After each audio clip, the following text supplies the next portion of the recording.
A helicopter hovered above a city reduced to rubble, smoke coiling upward as if the place had survived the worst disaster imaginable. Below, a colossal monster with glowing eyes rampaged through the ruins, until its advance was stopped by a punch caught cleanly on camera. A brutal blow to the gut bent the creature forward, followed instantly by a savage left that snapped its head sideways. The attacker appeared almost too fast to track. In the span of a blink, Suho was already in motion, sprinting so quickly that the monster barely registered a streak of light before a flash kick slammed into its face. The impact detonated with raw force, launching the beast across the battlefield like a discarded toy. Suho let his aura flare for just a moment, enough to silence everything around him, then turned away as if it were already over. But something caught his attention, and he glanced back. Another hunter had joined the fight. The man hurled himself forward, throwing a punch that ripped a shockwave through the air. He quickly realized something was different. Black armor had formed around his body, and with it came a strange sensation. His movements felt lighter, sharper, stronger. Confidence surged. Fueled by the shadow equipment Suho had given him, the hunter leapt high and brought his weapon down hard, landing a solid hit that visibly damaged the monster. Suho watched quietly, a faint sense of pride in his eyes, like a father seeing a child handle things exactly the way he should. The fight was under control. Softly, Suho whispered a single word: "Arise." The skill he'd gained after his recent job change finally revealed its true nature. Shadows responded instantly, reshaping themselves at his command. Drawing from the memories and essence of his soldiers, Suho could dismantle their forms and reconstruct them into weapons or tools of his choosing. The process was precise, deliberate, and overwhelmingly powerful. Almost unfair. When Suho slowly opened his eyes, the sight before him made him pause. The ground was torn apart, shadows twisting and writhing in dense currents around him. Even he hadn't expected the result to be this intense. He raised his hand and noticed dark armor assembling across his body, forged from the remains of the Naga monster he had defeated earlier. A shoulder guard locked into place, followed by gauntlets, then a belt. Suho clenched his fist, sensing something off. Not all the items felt equal. The armor radiated the presence of a rare grade item, but the gauntlet he had forced into existence barely reached common grade. Pulling up his status window, Suho frowned. Maybe the quality of the item depended on the material used. Stronger shadows might produce higher-grade equipment. Another realization followed. His new job had granted him the ability to store shadows within himself. Anything he created could be absorbed and summoned again at will, like carrying an arsenal hidden inside his body. But the contract skill came with conditions. To activate it fully, he would need a shadow item of hero grade or higher, one capable of growth once given a name. Anything below that threshold was useless. Suho pondered the meaning of his new job title, but the moment didn't last. His expanding aura drew the monster's attention. They roared and charged straight toward him. Before Suho could move, something crashed down from above. A figure descended like a meteor, stomping onto the monster's skull and crushing it instantly. Debris exploded outward as Suho stood still, momentarily stunned. The newcomer straightened, smiling calmly amid the chaos. The remaining monsters turned on him at once. With a casual flick of his arm, he erased them, blasting through the horde as if he were farming easy kills. Suho and the others could only watch as the battlefield was cleared in seconds. When it was over, the man looked back at Suho with a smirk. Suho didn't return it. The smile unsettled him. As the footage aired live, a man watching from elsewhere froze. Jinho stared at the screen, tears slipping out as relief hit him all at once. The moment he realized Suho was alive, he rushed closer, nearly shouting. Only then did he finally release the breath he'd been holding. His phone rang. Choi Jong-in's voice came through immediately, asking if he'd seen the broadcast about the Black Mask Hunter. At the same time, the scene cut to another figure sprinting at full speed towards Suho. Lim Tai-gyu, the same man from the Minsung incident. Jin Chol prepared to call in Park Dojin for restraint and extraction. There still wasn't enough proof to clear Suho of suspicion. But Lim didn't care. To him, Suho's masked appearance was proof enough. He accused him outright of ties to Stardust and the death of Lee Min-sung. Choi stepped in, saying he didn't believe Suho was guilty, but still agreed they should bring him to the Hunters Association. He added that Suho was the nephew of Yu Jin-ho, someone deeply connected to the association's leadership. Choi ended by saying he trusted the association because he believed its head was fair and hoped the right decision would be made. Not far away, an apostle spoke quietly into his phone, confirming to Jin Chul that Suho was right in front of him. Suho saw the exchange and immediately understood who he was facing. The man before him wasn't just any hunter. It was Park Dojin, the newest S-rank. Park maintained that calm, unsettling smile as he approached. Suho couldn't help thinking how strange it was. Park called out to him and explained plainly that the master of the Grim Reaper Guild wanted Suho brought in. With so many witnesses, Suho had no idea how big the situation had become. Park stated it clearly. Suho was wanted for the murder of Vice Guildmaster Lee Min-sung and for crimes connected to Stardust. His aura flared as he spoke. Before Suho could answer, the other hunters shouted in protest. Suho had saved them. There had to be a mistake. Suho raised a hand, calming them down. He said it was fine. He'd go willingly. He was planning to visit the association anyway. Park nodded, accepting it. Behind Suho, the hunters murmured in awe, talking about how generous he'd been, even gifting them shadow armor. As they spoke, Suho quietly recalled his shadows, storing them back within himself. He noted how much easier everything felt now that he could carry all of them wherever he went. From Park Dojin's perspective, something about Suho felt unmistakably different. His presence was heavier, sharper, his aura far denser than before. It was enough to make Park uneasy. Whatever had happened to Suho, it had pushed him to a level where even the star fragment might no longer work on him. The odds of converting Suho into a believer had dropped significantly. If the fragments were going to influence hunters at Suho's level, they would need to be upgraded. Park even considered staying close, watching, waiting for the right moment. That thought was cut short when alarms screamed to life. Phones across the area lit up simultaneously with an emergency broadcast. A mass breakout had occurred at Jisan Correctional Facility, the prison holding awakened criminals. Park glanced back just as Suho came to a stop. Park tried to wave it off, saying other hunters were already responding. Suho shut that down immediately. If the prisoners were using Stardust, the stationed hunters wouldn't stand a chance. Park warned him that skipping the association would only cause problems. Suho didn't care. He released his beast bond, power rolling off him in waves, and told Park plainly that he'd deal with the Hunters Association later. In the next instant, he vanished, leaving only cracked pavement behind. Park watched him go, eyes narrowing. As an apostle, he decided this was the perfect opportunity to see just how much Suho had truly changed. The scene shifted to carnage. Bodies of hunters lay scattered throughout the prison grounds as chaos spread unchecked. Inside the facility, a freed inmate raised the metal collar once forced around his neck, laughing bitterly as he mocked humanity for implanting monostones designed to kill them at will. More prisoners poured out, rage spilling from every word. They were awakened criminals, condemned and branded monsters after the cataclysm. Now free,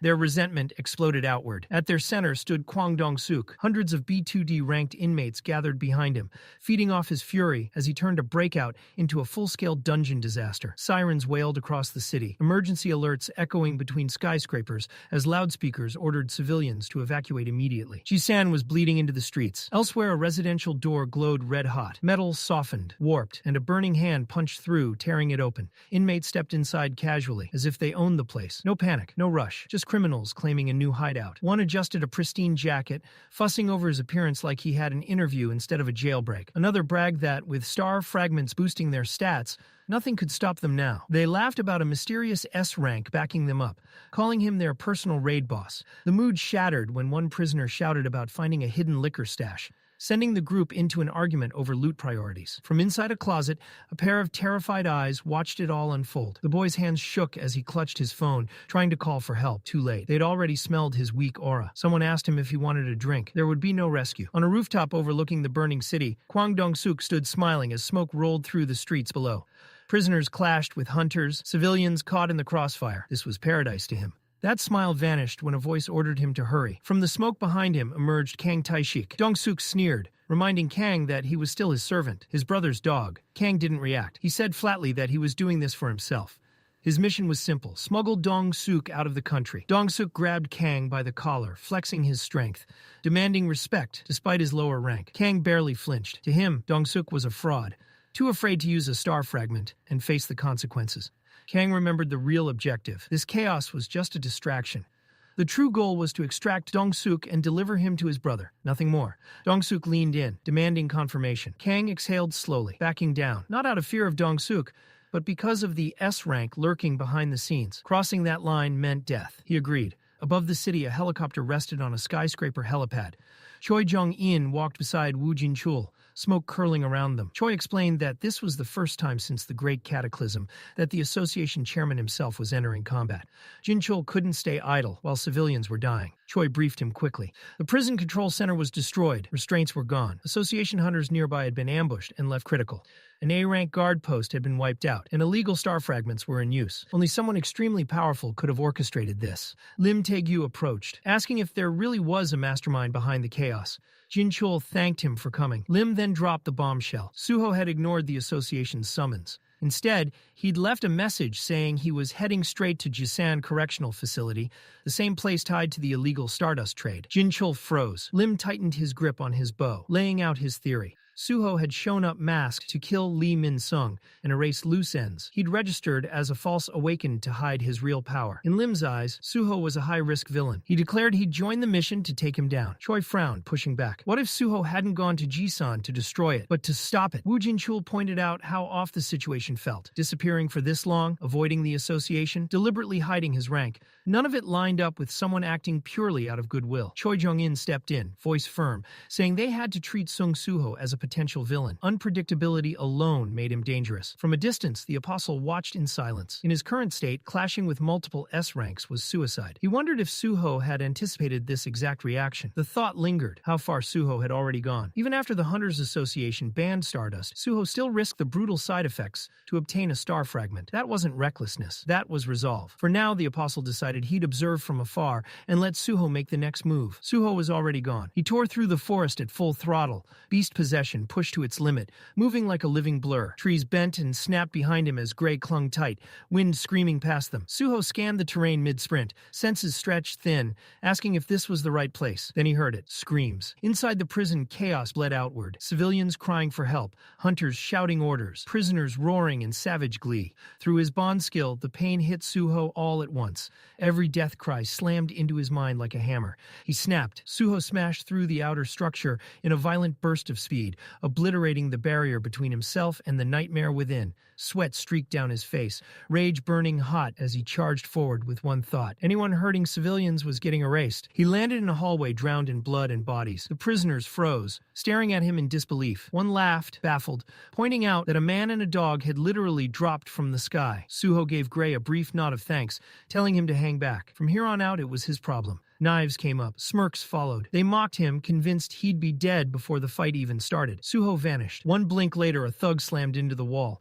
Before anyone could react, Suho was already standing on his chest, pinning him down with crushing pressure. Calm, heavy. He asked them why. Why hurt people instead of just escaping? Purple energy bled from his body as he issued a final warning, the kind that made the air itself go still. The world shifted. A quiet memory surfaced. Sunlight, a garden, a clear pond. Young Suho looked up in surprise, calling out to his grandfather. The old man stood bare-chested, scars crisscrossing his body like a map of old wars. Suho asked where they came from. Each one's a medal, his grandfather said. Stories of stepping in when no one else would, pulling a child from a fire, stopping a drunk gone violent. When Suho asked why he risked so much for strangers, the answer was simple. I'm not fearless. My body just moves before my mind does. Back in the prison, the memory shattered. Suho stood over the unconscious pile of bodies, purple aura dripping off him like smoke. He gave the remaining inmates a choice. Back down quietly or get broken. Two of them froze. One whispered that he hadn't even seen the kick. The other wondered out loud if Suho was secretly high rank. Their confidence returned when another inmate stepped forward, flashing a glowing star fragment like a trump card.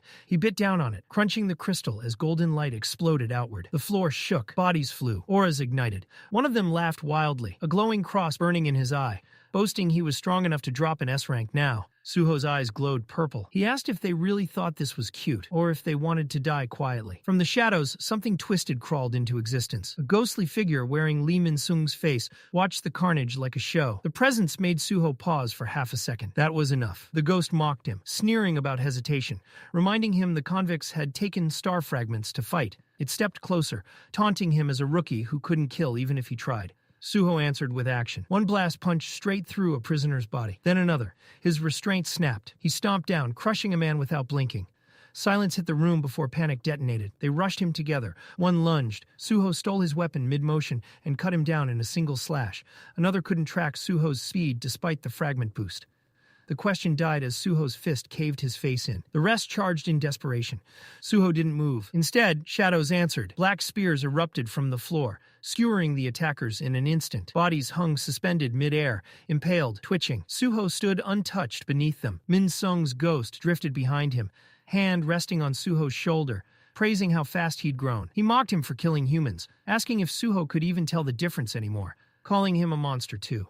Then it faded. Unbothered, Suho summoned Beru. The ant emerged from the darkness, kneeling like a young monarch. Suho ordered him to consume the memories, find who orchestrated this, and why the prisoners chose slaughter over escape. Beru asked if Suho was all right. "I'm fine," Suho replied calmly. Beru warned him that acting this openly would put a massive target on his back. Suho looked down at the bodies, frustration tightening his jaw. He came here to save people, but the longer this dragged on, the angrier he became. This chaos was pointless. While they should have been preparing to face Itarim, they were wasting time on meaningless awakened bloodshed. At this rate, all they were doing was slowing down Jinwoo. Suho stood over the fallen body, calm yet terrifyingly resolute. He said he was done hiding. If the world needed to be united to face Itarim, then he'd be the one to pull every side together himself. Monsters, items, power.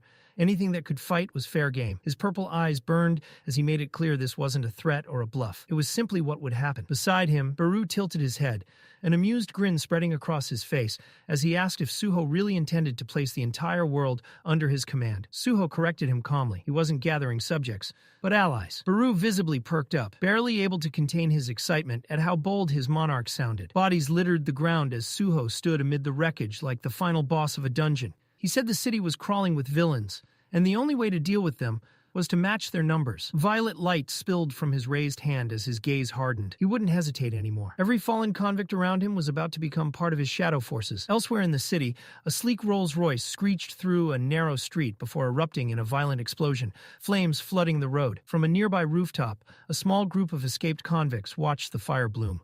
One muttered about the driver's bad luck while the other stayed silent, eyes fixed on the chaos below. Then shapes moved inside the flames. A man stepped out, shielding a young girl behind him. He grabbed the scorched car door with one hand, tore it free, and hurled it skyward. The metal slab screamed through the air, slicing past the rooftop and forcing the convicts to recoil. The message was clear. This wasn't a victim. The vice guildmaster of the White Tiger Guild needed no introduction. The man beside her tugged at his collar, more annoyed by the delay than the danger. His eyes lit up as his body shifted, claws extending, hair flaring with that familiar half-beast form. Baek Yoonho was done wasting time. Handle this fast, go home before his mom started calling. 3 convicts already lay unconscious at their feet as Miho and Yoonho surveyed the area. Miho reported that the Hunter Association was sending 3 S-ranks and the chairman by helicopter. 10 minutes out. Yoonho frowned, noting reports that Suho wanted for Stardust distribution might be involved. Pushing the thought aside, Yoonho ordered Miho to begin rescue operations immediately. Old instincts kicked in. Saving lives always came first. Then he noticed movement where there shouldn't have been any. Out of the thinning smoke stepped a figure wrapped in violet shadow, its presence unnervingly wrong. Nearby, a young girl froze in terror as chaos raged around her. Her teammate, armor shattered and bleeding out, turned just long enough to shout for her to run. Convicts closed in. He called her name, Mina, one last time before collapsing, blood pooling beneath him. Mina dropped to her knees, shaking, unable to accept what she was seeing. 2 convicts approached, grinning cruelly as they mocked the fallen hunter, joking that the pair must have been lovers. One raised his blade, promising she'd join him soon. Before it could fall, dark violet mist flooded the street. Arise! The dead hunter shot upright, engulfed in black-purple flames. The sudden surge of shadow energy froze everyone in place. Mina stumbled back, too stunned to scream as a blade stopped inches from her face. The reborn shadow soldier, her partner, blocked the strike, glowing eyes locking onto the convicts. One of them recoiled in panic, voice cracking as he realized the dead man had stood back up. From above, Suho watched silently. He told the revived hunter that answering the summon proved his desire to protect Mina. Suho granted him the power to do so, until the very end. Shadow equipment formed piece by piece. First, the Naga Warrior Belt, a rare item boosting defense by 20 and agility by 4. Next, the Naga Warrior Shoulder Guard, adding 28 more defense. Finally, the Shadow Naga Warrior Sword, increasing attack by 55, agility by 5, and granting enhanced penetration. Dark energy surged as the gear locked in place. The Shadow Soldier lunged forward and drove his blade straight through the nearest convict, ending the fight instantly. Suho raised his hand once more, purple energy pulsing. Arise! The fallen convicts ignited in shadow flames, twisting back to life as new soldiers. Suho ordered them to hunt down every remaining villain hiding in the city. Beru hovered nearby, noting with satisfaction that the army was growing exactly as planned. At this pace, the city's criminals wouldn't last long. Suho allowed himself a small smile as sunlight cut across his face. The rescued girl clung tightly to her shadow soldier boyfriend, sobbing into the dark armor wrapped around him. Mina refused to let go, as if releasing him would make everything disappear. Watching quietly, Beru asked if Suho planned to leave that soldier behind.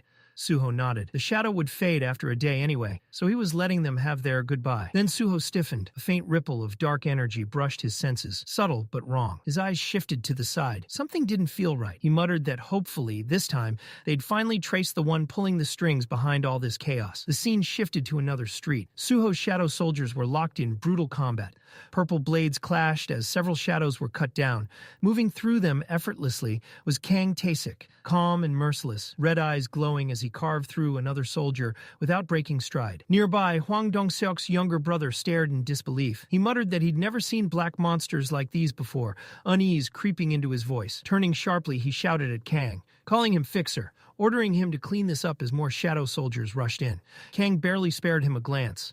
He said if they'd arrived earlier, none of this would have happened. Then he scoffed, boasting that after consuming a star fragment, his strength was well beyond A rank. There was no way he'd lose to C or D rank trash. Mid-sentence, Kang froze. Every shadow soldier suddenly dropped to one knee. Dong-seok's brother stiffened, confused as he noticed the sudden kneeling. Before he could react, a quiet but overwhelming presence approached from behind. Suho stepped into view, Baru floating at his side. Baru flashed a sly grin, whispering that they'd hit the jackpot. Dong-seok turned around, his scowl deepening as he recognized Suho. He sneered, calling him a brat and asking if he really thought he could speak so casually. Suho closed the distance calmly, calling Dong-seok by name and stating outright that he knew he was behind the creatures. Then he asked a single direct question. Did Dong-seok know about the Itarim apostle? Dong-seok lifted his hand slightly, acting relaxed. He told Suho to calm down and give him some space if they were going to talk. With a crooked smile, he admitted he'd heard of the Itarim apostle, casually pointing downward. That one, right? Kang caught the signal instantly. Before anyone could react, Kang vanished in a blur, launching towards Suho, while Dong-seok played distraction. But Kang's eyes widened in shock. Suho wasn't there. In the same instant, Suho appeared in front of Dong-seok and grabbed his shoulder. Kang hadn't even had time to turn. Suho stated coldly that Dong-seok clearly wasn't tied to Itarim, then demanded to know how he'd obtained a star fragment. His purple aura flared violently as he leaned in, asking why Dong-seok had attacked the village. Dong-seok struggled to keep his composure. Panicking, he warned that if Suho hurt him, his younger brother would make him pay. Suho tightened his grip. Without hesitation, he slammed Dong-seok into the ground, cracking the pavement and ending the bluff instantly. He told him flatly that he didn't care if his brother was S rank. He wanted answers. Crushed beneath Suho's strength, Dong-seok broke. He blurted out that his brother had gotten him the star fragment and insisted he hadn't planned the city attack. Pressed further,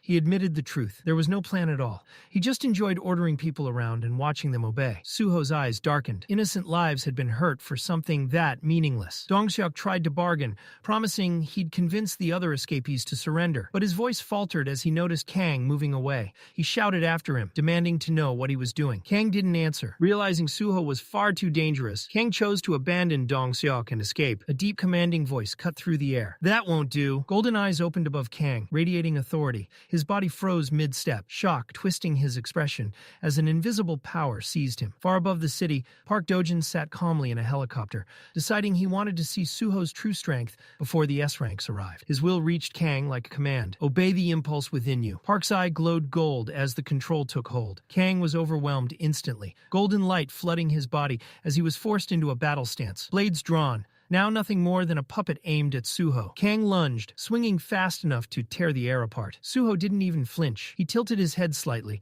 letting the strike pass inches from his cheek. The mist blow detonated into the ground, stone tiles exploding as a golden arc ripped across the courtyard. But the attack didn't end there. It struck Dong-seok instead. The blade carved deep across his body, his eyes going wide before he collapsed in a pool of blood as the last rays of sunlight washed over the ruined street. Baru drifted back to Suho's side, reporting that he could sense the Itarim apostle's aura. Suho realized Kang's body was being controlled through the star fragment. He rolled his neck, a small smirk forming. That actually saves me some trouble, he said calmly. I was planning to talk to you anyway. Shadow soldiers and fallen convicts closed in around the courtyard. Kang crouched low, stealth skill still active, then reappeared in a blur, eyes blazing gold, as his blade cut down 3 shadow soldiers in an instant. But when Kang's strike reached Suho, it stopped cold. Sparks burst against an invisible barrier as Suho stood unmoving at the center of the courtyard. A thin cut opened across his cheek. He understood immediately. The attacker was using an assassin-type stealth skill. Slowing his breathing, he focused on sound instead of sight, catching the faint scrape of footsteps against stone. For now, all he could do was evade. A direct counter wasn't possible yet. High above, inside a helicopter, Park Dojin sat with his arms crossed, watching the clash in silence. By his estimate, Kang Tai-sik's power hovered around upper A rank. Park wondered if Suho could really win against someone at that level. Suho lifted his gaze toward the helicopter. Park didn't look away. Both of them were fully aware of each other. Suho spoke, not to Kang, but to the hidden presence behind everything. He said he knew the Itarim apostle was listening. He explained that he had moved cautiously until now, careful enough that no one noticed him. As he spoke, his shadow stretched outward, creeping across the courtyard like a living tide. He pointed out that the apostle had remained hidden because exposure carried too much risk. Suho recalled how that same being had briefly revealed itself during the Lee Min-sung incident. That alone proved it was preparing for something far bigger. The shadows rose higher as he continued, stating that something which had hidden for so long was finally starting to act. And if that was true, then it must be growing stronger, just like him. Park's golden eye flared in response. He heard every word. Surrounded by swirling shadows, Suho declared that he would no longer hide who he was. He demanded that the unseen enemy show itself and released a violent surge of shadow energy. With a feral scream, Kang Tai-sik burst forward through the darkness, blade raised. His eyes widened in shock as Suho appeared directly in front of him, completely cloaked in shadow. Before Kang could react, Suho moved. In a single motion, shadows struck. Spears and blades pierced Kang's limbs simultaneously, lifting him off the ground. Dark spears pinned him in midair, suspending his body helplessly, while Suho stood beneath him, shadows rolling like smoke around his feet. A system alert flashed. Suho's level increased. As strength flowed back into him, Suho spoke quietly, almost calmly. "Let's fight." The words weren't meant for Kang, but for the real opponent. Inside the helicopter, Park flinched. A thin line of blood slipped from the corner of his eye, backlash from the destruction of his puppet. Lim Tae-gyu noticed immediately and asked if something was wrong. Park wiped the blood away, dismissed it as nothing, and smiled faintly. If anything, he was impressed. Back on the ground, Suho raised his hand and gave the command. Kang Tai-sik and Hwang Dong-seok rose once more. Not as men, but as shadows. Their new forms radiated deep violet energy as they knelt under Suho's control. He addressed them coldly. They had boasted about the massacre they caused. In response, Suho reminded them of the countless innocent lives lost because of their actions. Their punishment was simple. From this moment on, they would fight for him. Dark mist surged as the shadow creation completed. From what remained, 2 items formed. The first was a rare-grade armor piece, Armor of the Swindler, granting plus 30 attack power and plus 4 stamina, solid and well-balanced. The second was far more dangerous, a hero-grade ring known as the Ring of the Murderer, granting plus 10 agility, and the stealth skill at level 1, allowing the wearer to erase their presence at the cost of continuous mana. System messages flooded in. Suho had unlocked hero-grade shadow item creation. Another prompt followed, requesting a name. Thinking of Kang Tai-sik's bloody past, Suho calmly named the ring Kira, sealing it as a unique item capable of growth. More system notifications followed. Named shadow items could level up, gain experience, and transfer their stats directly to him. However, they were permanently bound to their first wielder. No one else could ever use them. Suho looked at the ring on his finger. Kira, level 1. Agility, strength, stamina, enhanced senses. The effects were immediate. Combined with stealth, the ring sharpened his movements and awareness with every second. He clenched his fist, feeling the power settle into his body. The realization struck him hard. If a single hero-grade item could boost him this much, then gathering more would accelerate his growth exponentially. He wouldn't just catch up to the apostles. He would surpass them. A faint smile crossed his face as he thought of how much closer this would bring him to his father. Then, a fur-covered hand glowing with yellow energy tore through the battlefield. Suho's summoned shadows were shredded instantly, cut down before they could even react. The loss hit him through the link all at once. Baru asked what was happening. Suho answered that something was wiping out his soldiers, and closing in fast. A blazing figure burst through a distant building, leaping into the air before crashing down into the plaza. Shockwaves rippled outward, debris flying in all directions. A falling chunk slammed into Baru. From the settling dust emerged a towering, fur-covered figure holding the severed head of a shadow soldier, like it weighed nothing. He explained that he'd seen a black pillar rise and rushed over. Then he looked at Suho and asked if he was a hunter, and what exactly he was. Suho found it strange to hear a monster speak. The figure corrected him immediately. He wasn't a monster. He introduced himself as Baek Yoon-ho, Guildmaster of the White Tiger Guild. Suho recognized the name at once, an S-rank hunter famous for his rare transformation ability. Beck leaned closer, catching the heavy scent of blood, and asked again what Suho really was. Suho answered simply. He was a hunter who came to save people. When Beck asked for his name, Suho said Sung Suho, adding that he knew the Hunter Association considered him wanted, but that he was innocent. Beck laughed loudly, amused by how openly Suho said it. He reminded him that the White Tiger Guild had also suffered losses because of stardust. Lifting a clawed hand, he set it beneath Suho's chin and demanded to know how Suho planned to prove his innocence. Suho calmly pushed the hand aside. He said they could deal with that later. Right now, they were short on manpower, and he was glad an S-rank hunter had shown up. Suho told Beck Yunho they should move. People were still in danger. Beck paused, genuinely caught off guard, and asked if Suho even understood the position he was in right now. Wanted by the association, surrounded by chaos, one wrong move away from being labeled an enemy for good. Suho didn't raise his voice. He didn't argue. He simply said that even so, as a hunter, saving people always came first. Those words, paired with the calm resolve in Suho's eyes, hit Beck harder than any punch. For a split second, Bayek's mind drifted back to when he was still a firefighter. One of his comrades had once told him that hesitation was deadly, that if you stopped for even a second to overthink, someone who could have been saved might die. The job wasn't about perfect decisions. It was about acting immediately, saving lives first, and figuring everything else out later. That, his comrade had said, was the essence of a rescue team. The memory faded. Bayek's gaze sharpened as he looked at Suho again. Then something finally clicked. The name, the presence, the familiar weight behind it. Before Suho could react, Beck grabbed him by the collar with effortless strength and pulled him close. Sung Suho? Beck exclaimed. The grandson captain kept bragging about? He laughed in disbelief as he said it out loud. You're Sung Il-hwan's grandson. At a barricade near an empty bridge, two armed soldiers stood beside a jeep. One of them muttered nervously that he wasn't sure bullets would even work on awakeners who'd gone berserk. His partner shrugged, saying orders were orders, but even he admitted something about the city felt wrong tonight. The first soldier agreed. The camera pulled back. The bridge was empty. Then, a massive shockwave tore across it. Beck Yun-ho, half transformed into his beast form, charged forward like a living inferno. His flaming claws ripped through a group of convicts in a single sweep. Bodies flew. Suho followed beside him, shadow energy wrapping tightly around his fists. Each strike landed with brutal precision, scattering enemies like broken dolls. The two fought side by side, raw power and shadow moving in perfect sync. Beck glanced at Suho mid-battle and grinned. I'm impressed, he said. Being this good in direct combat and a summoner? Now I get why Captain Il-hwan spoke so highly of you. Suho found it surreal. The White Tiger Guild's master, the man who took over his grandfather's old rescue squad, was fighting next to him. Aloud, Suho admitted that Bayek's strength truly showed what it meant to be S-rank. Beck laughed. You can just call me uncle. He clearly enjoyed saying it. As the last convicts fell, Suho commented that he'd been making plenty of noise like he was supposed to, but wondered if that might just push the real villains to hide even deeper. Beck shot him a look. You're still thinking like a rookie rescue squad member. Suho thought to himself that he wasn't even officially part of the squad. Beck's eyes glowed faintly as power radiated off him. He explained that catching villains wasn't their primary job. Saving people was. Flames and force pulsed around Bayek as he stood tall. Suho felt the heat of his presence even from a short distance. The more visible we are, Beck continued, the harder it becomes for villains to act. If we protect the people first, everything else follows. Suho realized Bayek was right. He'd been too focused on hunting enemies. This was the mindset of a true guildmaster. Bayek gave a small grin. Anyway, back to work. As they walked down the now quiet street,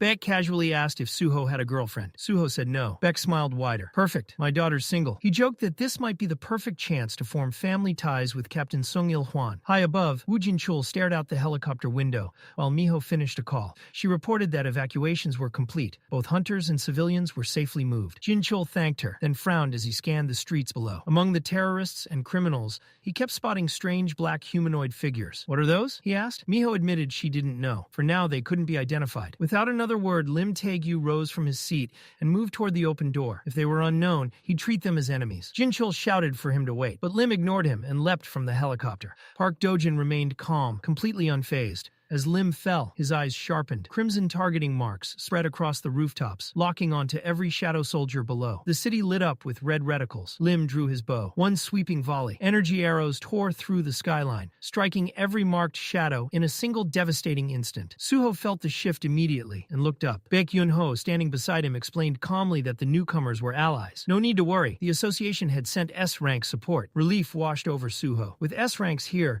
the villains wouldn't be able to run rampant anymore. Far away, Lim Tae-gyu's eye narrowed as he locked onto Suho's position. He charged another arrow. A memory flashed. Minsung's funeral portrait. Grief turned into rage. The arrow ignited as Lim released it. Suho sensed the attack instantly and moved to defend. But Baek Yunho caught the blazing projectile with one hand, stopped it dead. Lim descended and landed in front of them, demanding to know why Baek was protecting someone labeled a wanted criminal. Baek Yunho answered calmly. "Don't misunderstand," he said. "Talk first, then decide." Lim didn't bother entertaining the idea of discussion. His voice was cold as he stated the facts as he saw them. Suho had ignored the Hunter Association's summons, fled instead of reporting in, and rejected every opportunity to explain himself. In Lim's eyes, that alone branded Suho a villain. Baek Yunho immediately pushed back. Calling someone a villain without hearing them out was wrong. He pointed out how unclear the Lee Min-sung incident still was, and made it clear that Suho had been trying to save lives, not take them. A sharp flash of blue tore through the air. Lim's warning shot sliced past Baek's side, close enough to force him to halt mid-step. Lim advanced, bow already drawn. He asked Baek what his relationship with Suho was. Baek's eyes narrowed, heat flaring within them as he realized Lim hadn't come here to talk. Flames erupted as Baek shifted fully into his beast form. His voice dropped into a warning growl. It would be better if Lim calmed down. They faced each other across the field. Fire met energy. Their auras collided, the pressure splitting the ground between them as cracks spread outward. The air itself trembled. Suho watched tensely. If this kept going, two S-ranks would clash, and the city would pay the price. He searched for a way to stop it, but a ring of flame suddenly erupted around all three of them, sealing off the space. Another presence stepped through the fire, voice calm but commanding, telling everyone to cool down before things spiraled out of control. More figures arrived almost immediately. Woo Jin-chul, Choi Jong-in, Miho, and Park. Choi surveyed the scene. Why were hunters fighting each other when the city was already drowning in chaos? Suho quietly took note. Several S-rank hunters were present now.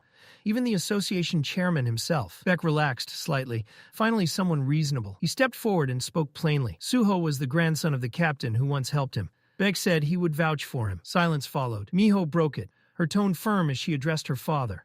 A connection to Suho's grandfather from the old rescue squad wasn't enough to prove innocence, and Baek knew that. Choi nodded in agreement with Lim Tae-gyu. Someone who fled from the association and broke its trust should be apprehended. There was no reason not to. Lim added that it seemed the others felt the same way. He asked Baek directly if he intended to defend a criminal based on personal feelings.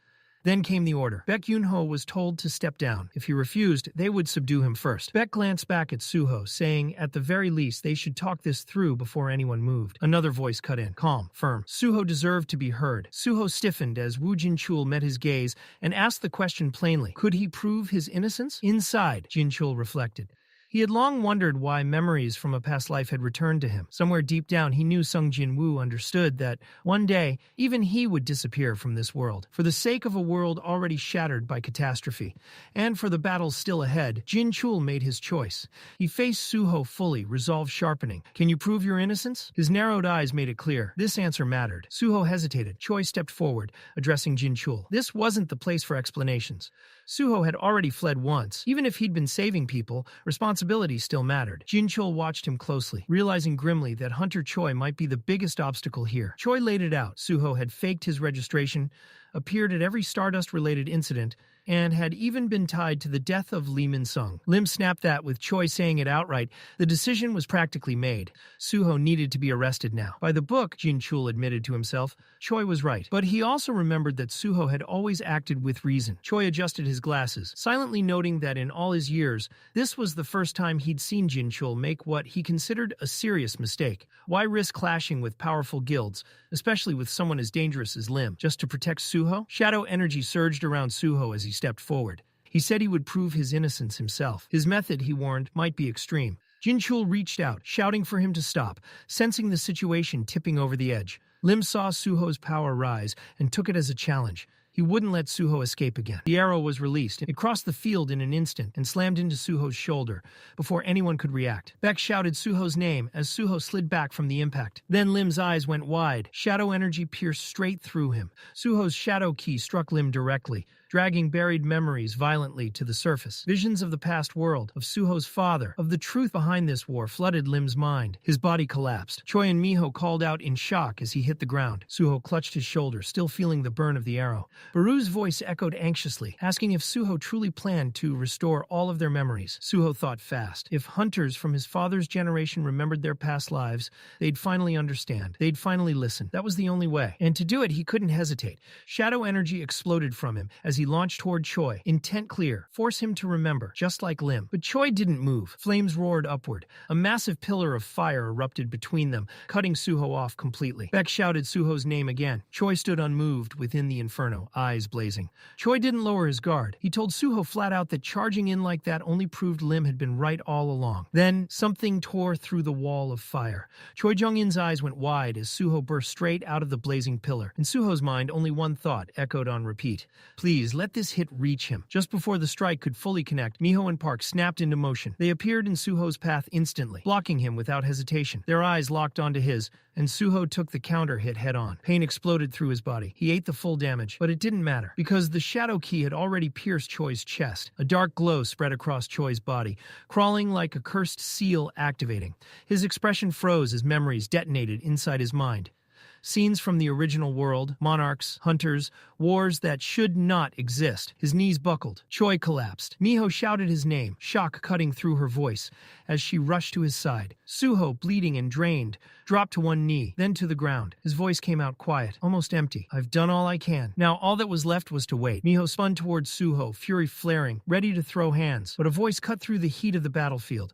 Lim Tae-gyu stood there, tears streaming down his face. He asked what that memory was. His hands shook as he spoke. This wasn't a skill. This wasn't an illusion. It felt familiar, like something he'd lived and forgotten. Choi, still on the ground, started laughing weakly. He couldn't believe it. Something this massive, forgotten. Park glanced back at the scene, eyes narrowing. Choi's vision blurred as he looked at Suho and asked him to explain. Properly, from the beginning. Suho pushed himself upright slowly, relieved more than anything else. At least now nobody was swinging. He took a breath and explained. Those were their memories from the previous timeline, before the world had been reset. Choi repeated the word reset. Like his brain was buffering, Suho continued. The world had been reset once before. Peace had lasted until the great cataclysm because of it. Choi adjusted his glasses, gears clicking. This reset, he said slowly. It's connected to Sung Jin-woo, isn't it? Suho couldn't hide his surprise. Choi had figured it out immediately. Park finally understood what Suho was really doing. This kid wasn't leaking hints. He was revealing the entire main quest. Suho kept going. He said he didn't know his father as a hunter, only as someone who always carried the burden alone. Even now, his father was standing solo against foreign invaders, while Suho fought the same enemies from the shadows, trying to catch up. It sounded insane, and yet Lim believed him. Choi didn't deny it either. Then Woo Jin-chul stepped in. He vouched for Suho. He revealed that he too had recovered memories from the previous timeline. That knowledge was what let him rebuild the association so quickly after the Great Cataclysm. He told them to let Suho finish. Suho froze for a moment. Jin-chul really had his back. He explained everything. Itarim's invasion, the apostles hiding on Earth, stardust spreading like a cursed stimulant. The hunters who'd regained their memories started connecting dots rapidly. Choi realized nearly every incident so far fit into one massive scheme. Lim understood too. When Lee Min-sung's death came up, Suho didn't even answer. Lim already knew. Jin-chul pressed Suho while he drank a healing potion, asking why he'd kept this hidden. Suho answered honestly. If the Itarim apostles learned about him, he'd become his father's weakness. He needed to stay hidden until he was strong enough. Lim asked the final question. Was Suho a growth-type hunter, like Sung Jin-woo? When Suho confirmed it, silence. Another shadow monarch was entering the world. Choi suddenly grabbed Suho's hands, eyes intense. He revealed that Cha Hai-in had once been part of his guild.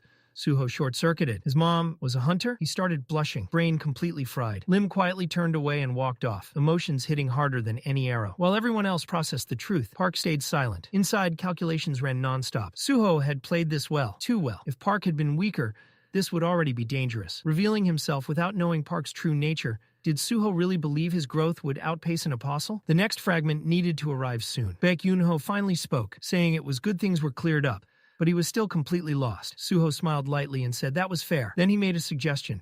They should just look at everyone else's memories too. Park froze. For the first time, his expression cracked. If Suho touched his memories, he was finished. Meanwhile, Suho stood there smiling, genuinely thinking he was about to clear up the last bit of confusion, completely unaware that his biggest enemy was standing right beside him, about to be exposed. Suho stood before them and calmly announced that the memories of the previous world could be shared. From his hand, he produced the key, explaining that it contained records from an earlier timeline. Murmurs spread instantly. Baek Yunho questioned him outright. Did he truly possess memories from a past world? Miho voiced what many were thinking. Ever since the Great Cataclysm, the world had changed in countless ways, but this went far beyond anything reasonable. Turning to her father, she asked whether such a thing could even be safe. Before she could receive an answer, Baek Yunho stepped forward without hesitation, shocking her. He seized Suho's hand and declared that he trusted him completely. With that decision made, Suho activated the key. Darkness spiraled around Baek Yunho, swirling like the beginning of some ominous awakening. Miho shouted for him to stop acting so recklessly, while Park could only watch as events unfolded beyond expectation. When the memories finished settling in, Baek Yunho's hands began to shake. Tears streamed down his face as he spoke of the warmth he felt. Emotions tied to memories he hadn't even known were missing. Choi Jong-in and Lim Tae-gyu remained silent, absorbing what they had just witnessed. Miho stood frozen, overwhelmed by the reality before her. Inside, Park's thoughts were spiraling. This was the worst possible development. He had never imagined this world was one that had been reset. The key wouldn't respond to him. He wasn't originally from this timeline. If that became clear, his identity as the Apostole would be exposed instantly. He was on the verge of making a move that could have altered everything. Then Suho attempted to activate Miho's memories. Nothing happened. Park was stunned. Suho frowned, confused. By now, the memories should have surfaced. He told her to wait. At that moment, Beru stepped beside him and explained that it was entirely possible some people simply couldn't access memories from the previous world. Suho was visibly shaken. Miho glanced at Beru and casually called him a weak-looking ant. Beru exploded instantly, furious at the insult. Suho cut him off, telling him to finish the explanation. Beru continued, clarifying that the previous world existed 20 years ago, when mana still flowed freely through everything. Compared to that era, the current world, once peaceful and devoid of mana, was fundamentally different. The reason was simple. Miho hadn't existed back then. Miho repeated the words quietly, trying to process them. She hadn't been born in the previous timeline. Suho then turned the key toward Park. The moment everyone had been waiting for came, and nothing happened. Park remained calm, saying he couldn't recall any memories either. Beru fell silent as Suho realized the truth. Hunter Park Dojin hadn't existed in the previous world at all. Park, feeling like he'd narrowly escaped complete exposure, turned and walked away as naturally as possible. Behind him, Miho began to cry, asking her father if it meant she truly hadn't existed in the other world. Baek Yunho struggled to find the right words. Woo Jin-chul stepped forward and addressed Suho, saying this wasn't a tragedy. It was something wonderful. Suho looked at him in surprise as Jin-chul explained that this was the piece Jinwoo had chosen. Suho looked around at the hunters, at the world itself. He understood his father's decision, but his expression remained grave. He warned them that if the outer gods were allowed to invade, this world would be completely erased. Placing a hand over his chest, his resolve unmistakable, he asked if they would lend him their strength. Elsewhere, a television broadcast dissected the current situation. The prison break at Jisan Correctional Facility that had shaken the nation had finally been contained. The number of unidentified escapees had dropped below 1%. Thanks to the swift response of the Hunter Association. Witnesses testified that without the appearance of a black humanoid entity, casualties would have been far worse. As viewers watched, the anchor revealed new information. The black figure was confirmed to be a hunter skill, belonging to an E-rank hunter, Sung Suho. The report claimed Suho arrived faster than anyone to protect civilians, reawakening during the crisis itself. Moved by others' sacrifices, he had unlocked power meant solely to protect. The broadcast praised him as a hero born from chaos, one who used his strength for good. Suho pointed at the screen in disbelief, calling the reawakening story complete nonsense. He was surrounded by S-rank hunters when Jin-chul explained they had already agreed on this narrative and passed it to the media. Jin-chul then voiced concern about Suho stepping out of the shadows. Taking a breath, Choi questioned whether Suho truly intended to reveal himself as a growth-type hunter. Someone who broke the established order would only invite chaos. An irregular would be judged through fear and resentment. Choi then outlined Suho's goals. Suho stood stunned as Jin-chul continued. First, Suho wanted to grow strong enough to fight alongside his father. Second, he aimed to gather hunters capable of opposing the outer gods, uniting the world's forces. Third, he intended to defeat the Itarim apostles present in this world. Suho had gone even further when he first explained it. Once all of that was done, he would leave this world behind to support his father, who was still fighting alone against threats beyond comprehension.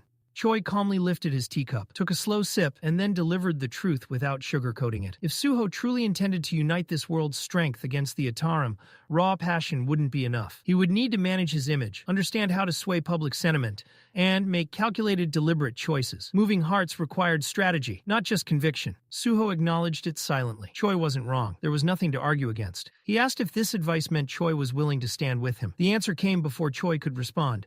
Baek Yoon-ho slammed his hand onto the table, declaring it was obvious they would help. Suho wasn't just anyone. He was the grandson of Sung Il-hwan and the son of Sung Jin-woo, humanity's final hope. More than that, Suho's actions had genuinely moved him. The White Tiger Guild would stand behind him without hesitation. Choi followed up, saying that even if Hunter Sung Jin-woo was currently fighting an entire realm alone, he didn't know how much support he could realistically offer. But doing nothing while Earth faced annihilation wasn't an option. The Hunters Guild would cooperate as well. Inside, Woo Jin-chul reflected on how unexpected this was. Even Baek Yoon-ho himself had been persuaded. That left only one person. Lim Tae-gyu sat with his arms crossed, eyes closed, radiating an oppressive calm. When he finally spoke, it was a sharp turn. He asked if Suho was truly the one who had killed Lee Min-sung. Baek Yoon-ho froze, but Suho didn't hesitate. He confirmed it plainly. He was the one who ended him. Lim pressed further, demanding to know exactly what had happened during that encounter. Suho explained that Lee Min-sung had been completely consumed by stardust and was ultimately possessed by the Itarim. Lim questioned why Suho had even approached him in the first place. Suho answered that he had already confirmed Min-sung's connection to the Itarim and needed to extract information from him. Lim's thoughts churned. He already knew Suho wasn't guilty of anything improper, so why was he pushing this interrogation? Then realization dawned. He wanted to know how Lee Min-sung had died. Suho revealed it quietly. In his final moments, Lee Min-sung had been smiling. For the briefest instant, Lim Tae-gyu's composure cracked. Suho admitted that even now, he couldn't fully understand that smile, whether it was excitement, emptiness, or release. All he felt from it was bitterness. Still, there was one undeniable truth. Even at the end, Lee Min-sung never lost who he was. As much as Suho hated to admit it, the man had left behind a strangely lasting impression. Lim exhaled heavily, muttering that Lee Min-sung had remained the same self-centered fool to the very end. Covering his face with his hand, he finally spoke his decision. The Grim Reaper Guild would also cooperate. Jin-chul was quietly stunned. In his mind, it was clear Suho had secured the backing of all three great guilds. It wasn't power or authority that swayed them, but sincerity. Suho wasn't Jin-woo, yet something about him echoed those early hunter days. Jin-chul found himself anticipating the storm Suho would bring. Suho cleared his throat and announced that he would explain the plan going forward. He stated the very first thing they needed to do. The reaction was immediate. Jin-chul's eyes widened. Every hunter in the room stiffened. They all understood the implication instantly. Suho's proposal would unleash chaos, a violent upheaval within the Hunter Association itself. A decision so extreme, it promised nothing but bloodshed. Later, within Suho's shadow dungeon, he was pushing through the final reps of an absurdly brutal set of 100 squats. As he finished, the system notification appeared, announcing that the daily preparation for strength had been completed. A prompt followed, asking if he wished to check the rewards. Hammett returned to his normal size, observing Suho with interest. Suho lay flat on the ground, completely exhausted. He eventually forced himself up, checking his status window while rolling his sore shoulder. Skipping the training now made his body feel wrong. He even complimented Amit on how effective the routine was. As Suho reached for a healing potion, Essel studied him closely. The young monarch felt different, not just stronger, but altered in presence. She asked if he was heading out again, noting even the dog seemed disappointed. Suho replied that things were about to escalate. He was going to start clearing field-type dungeons. When she asked why, his thoughts returned to the discussion with the S-rank hunters and the association the day before. To counter the Stardust factories, he needed to personally eliminate field-type dungeons. Other guilds would oppose it, so strict conditions had been set. Opening the gate, Suho waved as he explained he needed to move quickly to meet those conditions. Essel lit up with excitement, even the dog reacting enthusiastically. She asked if he'd call them when he needed help. Suho agreed. If backup was necessary, he'd summon them. Her excitement vanished when she realized he was leaving alone. Suho stepped through the gate by himself, leaving them behind. Emmett, Essel, and the dog stood in the empty dungeon, staring at one another in disbelief that he had really gone solo. The scene shifted to a D-rank field-type dungeon. Miho stared in disbelief, unable to accept that ownership of every field-type dungeon had been handed to a single individual. She knew exactly how devastating that decision would be for guild revenues. Standing beside Park and another hunter, she remained visibly unsettled by the situation. She kept ranting about Hunter Sung Suho, pointing out how absurd it was that they hadn't even assigned A-rank or higher hunters. Instead, they were dragged along just to fill empty slots. Ki-hoon, however, didn't seem annoyed. He found the situation oddly interesting. Sung Suho was claiming he could handle all three objectives, subjugation, mining, and gathering, completely on his own. Ki-hoon asked if she wasn't even a little curious about that.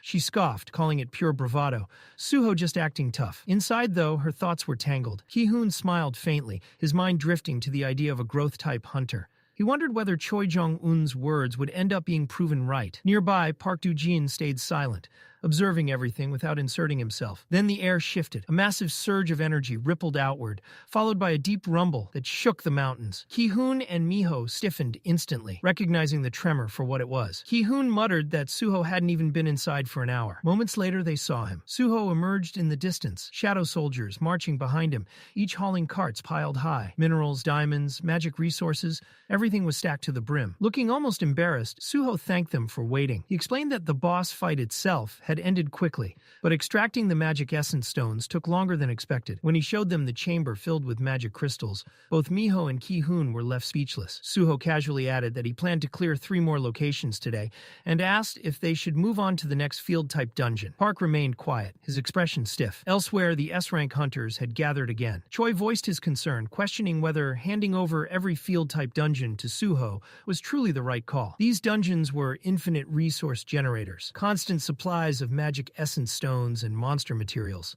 Baek Yoon-ho placed a hand on Choi's shoulder, calling him money incarnate. He reminded him that if the world fell to the Itarim, resources and wealth wouldn't matter anymore. Choi then pointed out something unexpected. The one who had pushed hardest for delegating the field-type dungeons was the guildmaster who owned the most of them. All eyes shifted to Lim Tae-gyu. His expression was heavy, weighed down by guilt. Since learning the truth about the other world and giving Suho a chance, his entire demeanor had changed. Lim finally spoke, saying the Stardust Factory had been discovered inside a field-type dungeon. If eliminating those factories could prevent another Lee Min-sung incident, then the sacrifice was worth it. Choi raised the worst-case scenario. What if the invaders brought monsters like before? Beings on the level of the monarchs, the beast monarch, the insect monarch, and others from that era. The memory of the insect monarch surfaced briefly, her end swift and brutal at Baru's claws.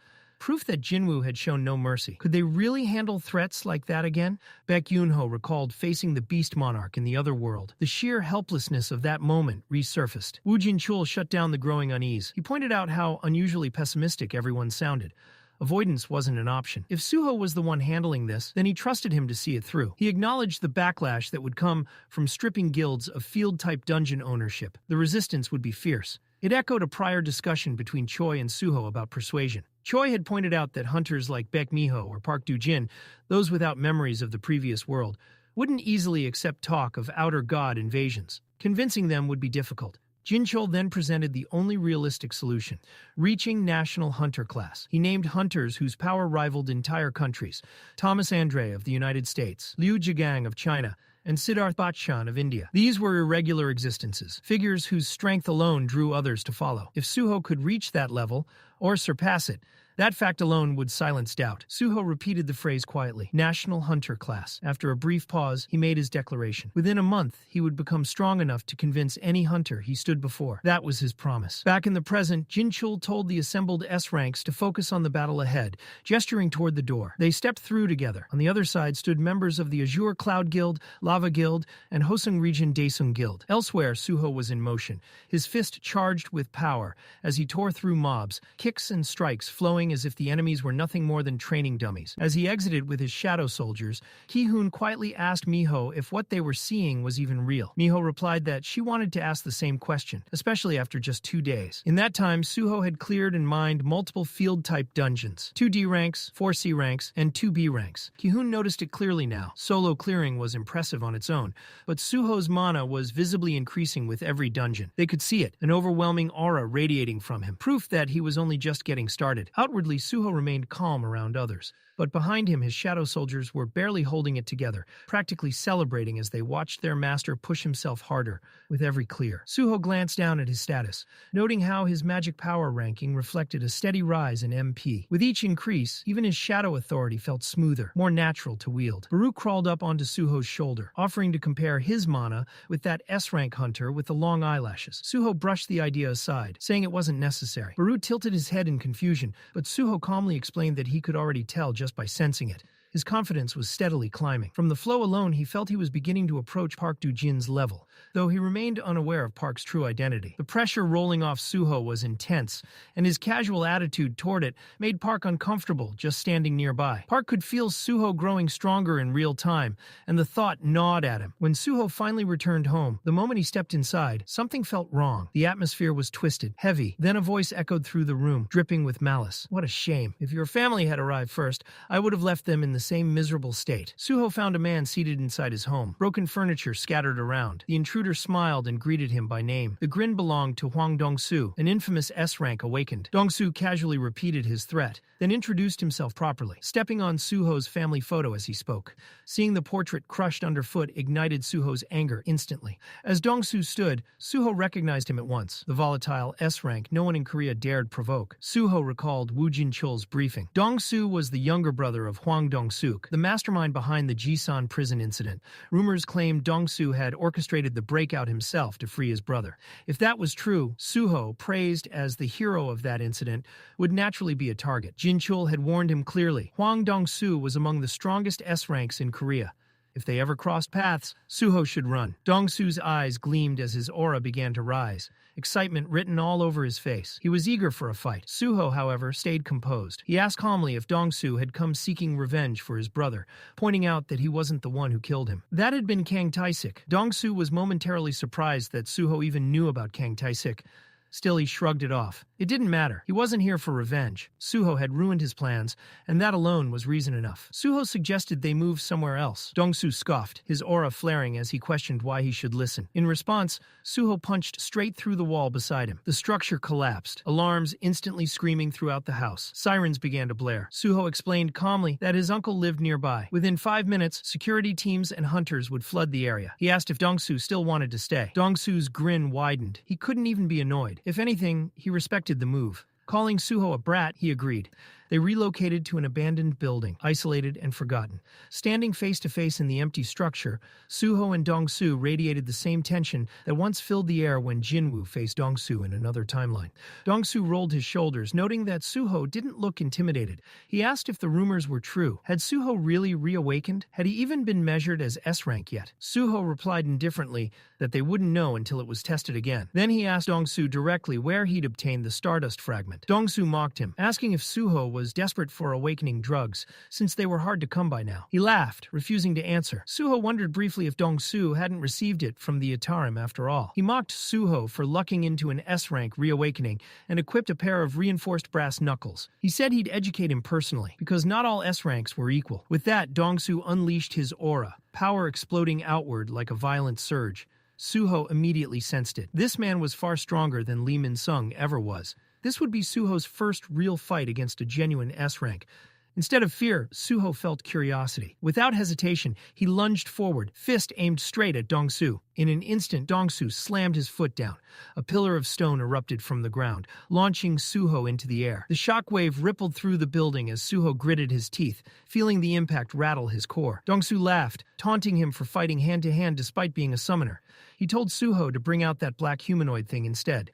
Then his fist crashed forward, smashing through both Suho and a massive boulder in a single blow. Suho was sent flying into the wall. He recovered quickly, but Dong-soo didn't let up. From above, Suho saw Dong-soo's grin just before a crushing kick slammed down, carving a crater into the floor. Suho barely dodged back, countering with a sweeping kick aimed at Dong-soo's head. The strike landed cleanly, but Dong-soo didn't flinch. A faint bruise formed on his face as he clenched his jaw, admitting the hit was irritating. Then he retaliated. A relentless barrage of punches came from every angle, driving Suho backward and forcing him entirely onto the defensive as the real fight began. Dong-soo kept running his mouth as his fists flew, mocking Suho and asking if he really believed raw strength would be enough to win. He claimed that even if Suho used every ability he had, defeating him was impossible. While blocking and retreating, Suho could clearly feel the difference in power. The gap was real. Still, his eyes sharpened as memories of his reawakening surfaced. This pressure wasn't the same. It wasn't like facing his infant self, or the martial artist version born from his trials. Compared to those, Dong-soo didn't even come close, not even to the weakest version. As Suho stayed on defense, Dong-soo abruptly stopped attacking. The sudden pause caught Suho's attention. Then Dong-soo struck again without warning, sneering at him for letting his guard drop. The punch sent Suho flying straight out of the building, blasting through the structure with overwhelming force. In that brief moment, something caught Dong-soo's eye. He looked down in confusion. A sword was buried deep in his forearm. As dust settled outside, Baru rushed to Suho's side and asked if he was all right. Suho admitted honestly that fighting an enhancement-type S-rank without using his abilities was still exhausting. He revealed he'd been holding back the entire time. Stepping forward from the rubble, Suho explained that although he'd planned to dump all his stat points into strength, he had decided to use them differently. His mana flared, dark and heavy, as he declared that from here on out, out, he wouldn't hold anything back. Suho launched himself forward, leaping like a cannonball, and landed directly in front of Dong-su. Black armor formed around his body in an instant. On closer inspection, it wasn't a single piece, but multiple shadow items layered together. The Minotaur's helm, Kira armor, Cockatrice pendant, Crimson Mane armor, and Lizardmen boots. He had activated everything. Full shadow equipment. His status reflected it clearly. Level 58. Base strength 144. Vitality 80. With equipment bonuses applied, his stats surged. Suho stared straight at Dong-su and stated calmly that he would now fight with everything he had. Dong-su scoffed, mocking him for thinking stacked gear would make a difference. Outwardly confident, inwardly he felt unease. Where had all that equipment come from? Then it hit him. Dong-su's eyes widened in horror as something deep inside him reacted. That black haze surrounding Suho, he recognized it. He remembered Sung Jin-woo. A voice echoed in his mind, cold and absolute, telling him he'd drowned in greed, so greed would be his name. He remembered Jin-woo turning to his shadow and asking if he liked it. Hwang Dong-su froze. The truth struck him like a blade. He had once been a shadow soldier, part human, part shadow, something twisted and bound. His body trembled as the realization shattered his composure. Suho stood cloaked in dark armaments, purple-black energy rolling off him, eyes glowing with the same ominous hue. After a brief pause, Suho deactivated the visual display of his equipment, keeping the buffs active while the armor vanished from sight. Dong-su, meanwhile, was shaking uncontrollably. Suho frowned, confused by the sudden change. Dong-su clutched his head and collapsed into a crouch, convulsing as memories of the previous world surged back. His first clash with Jin-woo, his absolute defeat, being crushed, subdued, and turned into a shadow soldier. This wasn't an illusion. These weren't borrowed memories. They were his. Those purple eyes, he knew them. Grinding his teeth, Dong-su cursed under his breath, demanding to know why he'd forgotten until now. Enraged beyond reason, he tore at his clothes, unable to endure the humiliation any longer. Beru moved to Suho's side. Suho asked why Dong-su knew his father's name. Beru explained that greed was regaining memories from the previous world. When Suho questioned what that meant, Beru clarified. Hwang Dong-su had been slain by their liege in the past, and reborn as a shadow soldier named Greed. His memories were resurfacing naturally. Suho wondered aloud if such memories could return without the shadow key. Beru replied that since Wu Jinchul had remembered the past world on his own, it was clearly possible. Dong-su muttered both names, Sung Jin-woo and Sung Suho, his fury spiraling as he thought of them together. His mind flashed back to the family photo he'd seen earlier. Why wasn't Jin-woo active in this world? Why wasn't that monster moving? He stopped thinking. With a roar, Dong-su burst from the ground and blitzed straight at Suho, landing a brutal left hook. Suho blocked with both arms, feet planted firmly. Dong-su didn't stop. His movements turned feral. Even if Suho had similar abilities, Dong-su convinced himself he was still just a rookie. This was his chance at revenge. Suho calmly intercepted every strike with his shadow-forged gauntlets. As Dong-su attacked, the humiliation of his past resurfaced.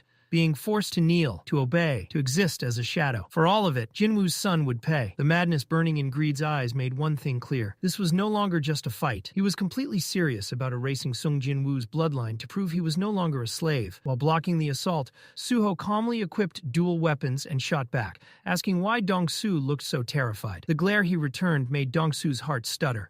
In the next instant, thin red lines opened across Dong-su's arms. He didn't even realize he'd been cut. Suho shifted weapons mid-motion, switching from twin blades to a lance. Spinning it behind his back, he burst forward in a blink, unloading a rapid sequence of strikes. Different weapons flashed in and out, each hit landing cleanly, turning Dong-su into something close to a living pincushion. The combo didn't stop. Blood splattered as Dong-su was forced fully onto the defensive. He couldn't understand it. How had Suho suddenly grown this strong? And Suho still wasn't finished. Tapping deeper into his kit, Suho synchronized the stat-boosting effects of his shadow equipment with the countless weapons he'd collected while grinding field-type dungeons. Mid-fight, Suho refined his technique in real time. He drew another blade and kept pressing, each strike carving deeper. Then he escalated again, equipping a scythe and tearing into Dong-su with brutal efficiency. As blood poured, Dong-su wondered if Jinwoo had ever possessed something this absurd, the ability to manifest weapons endlessly, at will. From the sidelines, Beru observed in silence. The young lord wasn't just growing in level. His instincts, flow, and combat sense were sharpening by the second. Then Suho ended it. In a single devastating blitz, he flipped Dong-su into the air, cutting him apart with overlapping strikes from multiple weapons at once. Dong-su crashed down, battered, bleeding, barely conscious. As his vision dimmed, he caught sight of something impossible. In the corner of his eye stood a shadow, one that resembled the Shadow Monarch himself. When he focused, he realized it was Suho. And yet behind him lingered the silhouette of Jin-woo, like an echo, a second coming. That sight broke Dong-su. Before the finishing blow could land, he slammed his leg into the ground, creating a massive crater, screaming as he refused to give up. With what little strength remained, he raised both arms and smashed the earth again. The structure collapsed under the force. As rubble fell, Dongsu knew the truth. He hadn't expected Suho to be this strong. He needed to retreat, regroup. He told himself it wasn't running. It was preparation. But reality didn't lie. His thoughts spiraled. An ambush later. Catch Suho off guard. Kidnap someone close to him. Strength didn't matter then. But Suho didn't allow it. Dongsu's face drained of color as he felt a presence behind him. Suho was already in the air, descending with a diving kick. The impact shook the ground. When the dust cleared, Suho stood glowing in purple aura, while Dongsu knelt, crushed and humiliated. A dagger was buried deep in his body. Dongsu raised a trembling hand and asked if Suho planned to make him a slave too. Even beaten and bloodied, he threatened to resist, to kill Suho, to kill Jinwoo. Suho only looked down at him, a greedy man, chasing greedy dreams. He told Dongsu plainly that someone who couldn't even defeat him would never reach his father. He invited him to try. Dongsu screamed Sung Suho's name, and in that instant, Suho struck. Dongsu's life ended there, twice defeated by the same bloodline. Once turned into greed in the previous world, now erased entirely in this one. A man who waded through a world reset only to lose again. As Suho stood over the corpse,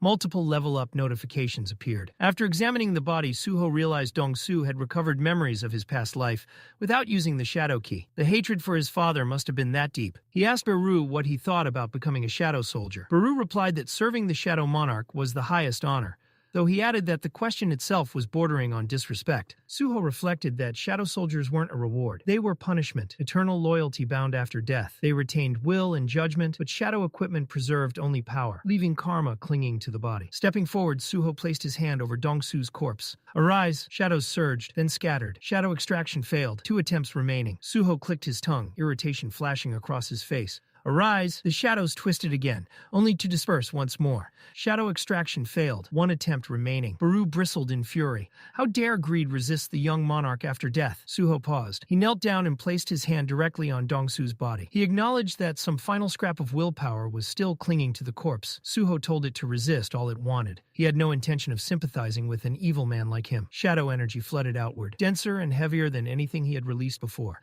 This time Suho was visibly angry. Darkness coiled around his body as he declared that even if he had to rip it out by force, Hwang Dongsu's strength would be used for the sake of the world. Arise! He gave the command one last time. The scene cut to a car screeching to a halt in front of the ruined building. Choi Jong-in and Woo Jin-chul rushed toward the blast zone. Choi muttered that this was definitely the location, while Jin-chul grimly noted how close it was to Suho's home. If Suho had engaged the intruder here, they were already late. Since the alarm went off, all contact with Suho had vanished. Massive fractures split the walls, clear signs of a violent confrontation. They halted when a familiar voice called out, calmly asking what they were doing there. Both men froze, then shouted Suho's name in disbelief. Suho stood there casually, glancing up as if he'd simply stepped outside for air.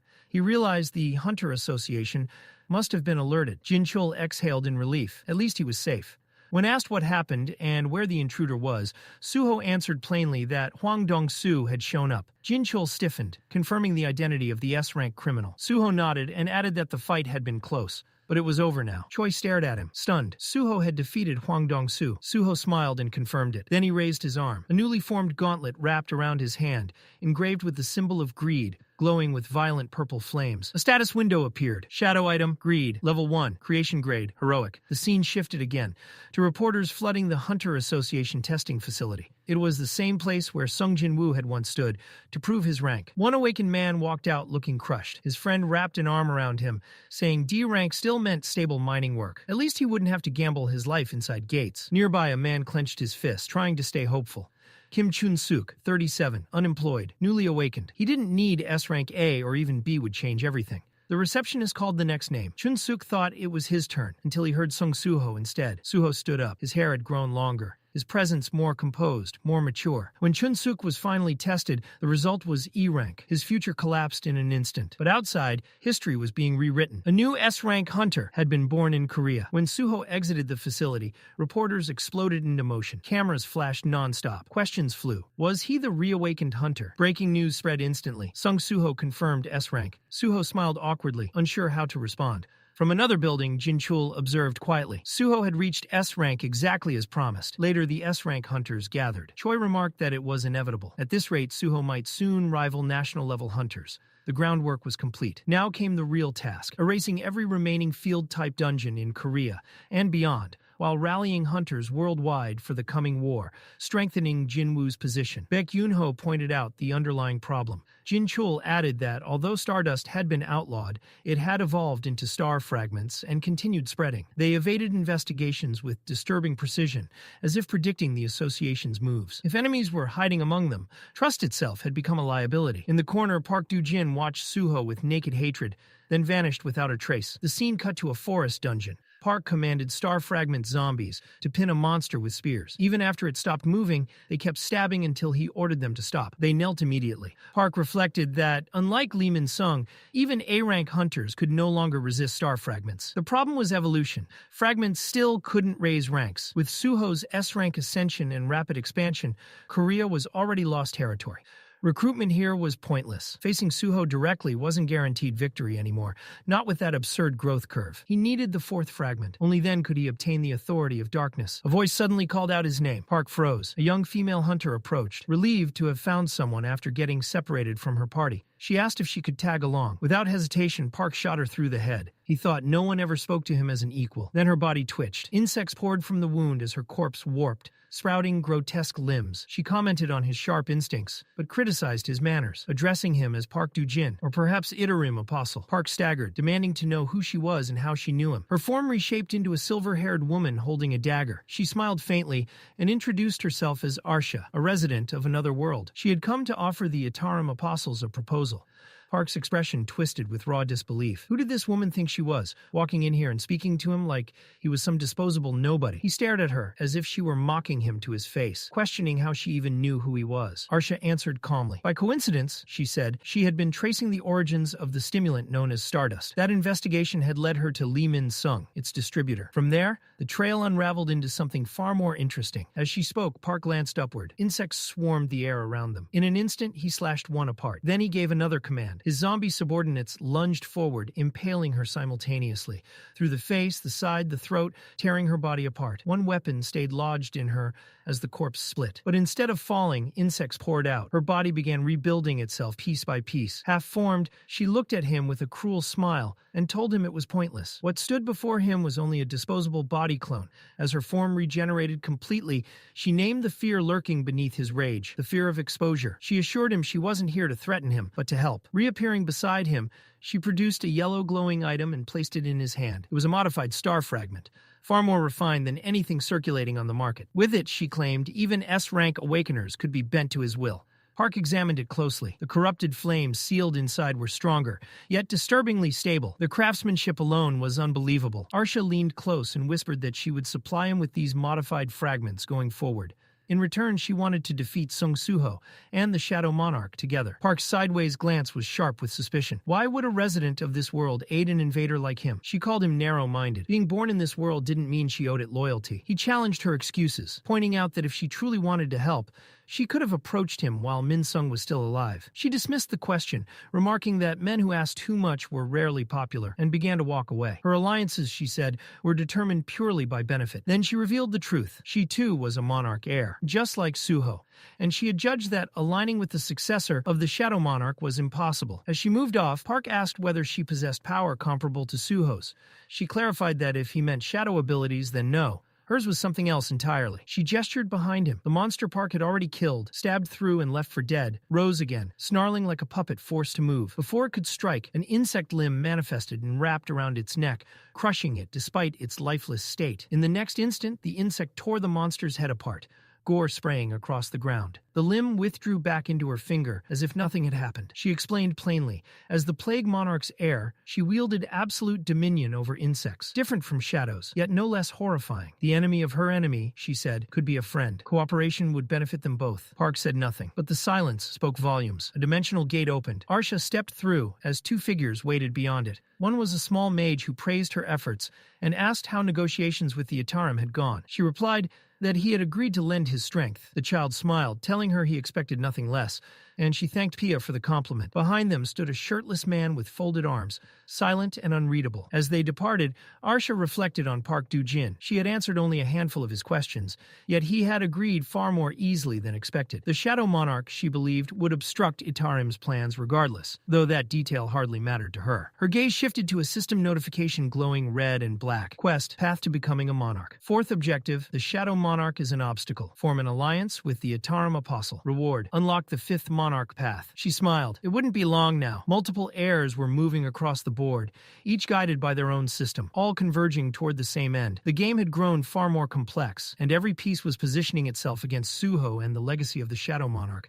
Elsewhere, beneath a bright sky, two agents placed a permission slip on a table. They explained calmly that this was the best offer available. They asked whether he would be willing to participate in an A-rank gate subjugation alongside the Fame Guild. The man seated across from them, Lee Yoon-seok, a freelance hunter, didn't even lift his head as he replied that he had already made himself clear. He did not take part in subjugations above A-rank. One of the agents frowned, arguing that it was a waste of S-rank talent. If Lee joined the Fame Guild, the rewards alone would make it worthwhile. Lee shut it down immediately. No condition, no persuasion, no amount of money. He told them to leave. When the words were out, he covered his face with one hand. The agent tried once more, pointing out that Korea had very few S-rank hunters. Surely an A-rank dungeon was reasonable. Lee finally snapped. He spoke of the nightmares, every single night. Monsters surrounding him, devouring him piece by piece, teeth tearing into his arms, legs, torso. No mercy, no escape. He asked them what the point of being S-rank was. When in front of those creatures, he shook like a terrified child. The room told the rest of the story. Empty bottles, trash, disarray everywhere. A man hollowed out by survival. He told them not to come back. The agents left quietly, closing the door behind them. Lee stood by the window, staring out with unfocused eyes, trapped in memories that never loosened their grip. As they walked down the hall, one agent hesitated, asking if they were really giving up like that. The others shook their head. They had seen his eyes. He was already dead inside. What did rank matter if he couldn't fight? Then one of them slowed. Someone was approaching. It was Park Do-jun. Park stopped in front of Lee's door and knocked. When Lee saw him through the glass, recognition flickered. An S-rank from the Grim Reaper Guild. He remarked dryly that he'd heard their members were rude, then asked if Park thought it was acceptable to barge into someone's office uninvited. Park answered calmly. He had heard there was an S-rank who trembled before monsters. Lee's aura flared instantly. White light radiated from his body as he ordered Park to stop where he stood. He warned him not to take another step unless he wanted to be reduced to ash. His power burned visibly, eyes, body, spirit all blazing. Park didn't slow. In one smooth motion, he drove a star fragment straight into Lee's head. A flash of light. Park told him not to worry. From now on, what he would face wouldn't be monsters anymore. Lee's eyes shifted, pupils warping into the hollow glow of an Itarim zombie. The fragment sank into him, merging completely. His body stiffened, then collapsed, crashing to the floor in a heap. Park looked down, observing in silence. His thoughts moved beyond the room, toward the Shadow Monarch's heir, Sung Suho, and the rise of other monarch heirs who stood against darkness. Too much attention had been placed on invasions from beyond. No one noticed the fractures forming within. Another S-rank had fallen under his control. The corruption was spreading quietly through Korea's strongest hunters, while the world remained fixated on threats from the outside. Lee Yoon-seok, broken, traumatized, unable to fight, had become just another piece on the board. Elsewhere, inside an air traffic control tower, operators monitored their screens. An orange-haired controller wearing headphones received a transmission from Flight CAL-472. The pilot reported in calm but uneasy, confirming they were cruising at flight level 350 over South Korean airspace. Then he asked a strange question. Was it possible for snow to fall at that altitude? The controller answered instinctively. Of course not. It didn't snow above the clouds. The pilot agreed. That was common sense. Then he asked how he was supposed to explain what he was seeing. Outside the cockpit window, a massive portal hung in the sky. A dungeon gate suspended in the atmosphere, pouring out snow. As the pilot focused, his face drained of color. Something was moving inside it. He reported a gate above South Korean airspace. The controller repeated the word in disbelief. A gate? The pilot continued, voice tightening. A violent snowstorm was forming around it. At this rate, they might lose control. Emergency landing procedures were initiated. Then the transmission cut out. The control room went silent. Somewhere else, a monster with glowing eyes and bared fangs lunged forward, only for purple lines to flash across its body. In the next instant, it was sliced apart, erased completely. The hunter responsible stepped through the fading remains, clad in shadow armor and a flowing cloak, dual weapons still humming with power. It was Sung Suho. The greed gauntlet pulsed faintly on his arm as he paused. realizing something. He hadn't tested its active skill yet. Even without activating it, he could feel his stats climbing. If the manifestation rate increased with levels, the potential was frightening. With the Monostone fully bonded, Suho decided it was time to finish up before the dungeon collapsed. Shadow soldiers only lasted a single day. If he wanted to keep what he earned, they needed to be converted into shadow items. He checked his stock. 340 shadow items already stored. The plan was simple. Release the lower grade ones, then replenish the inventory using the shadow soldiers he'd gained here. Suho dismissed the existing soldiers, then summoned them all back to a single point with his shadow skill. A system message appeared. Shadow skill. Creation. Level up. The probability of creating higher grade items had increased. His eyes widened. At once, shadow weapons began manifesting around him. Swords, axes, daggers, shields, an entire armory suspended in the air. As he scanned the results, the change was obvious. Common grade items had dropped sharply, replaced by noticeably higher quality gear. At this rate, heroic grade items, or even better, were no longer rare. Then something caught his eye. Another heroic grade item. A gauntlet. He frowned. It hadn't even been long since he'd acquired Greed.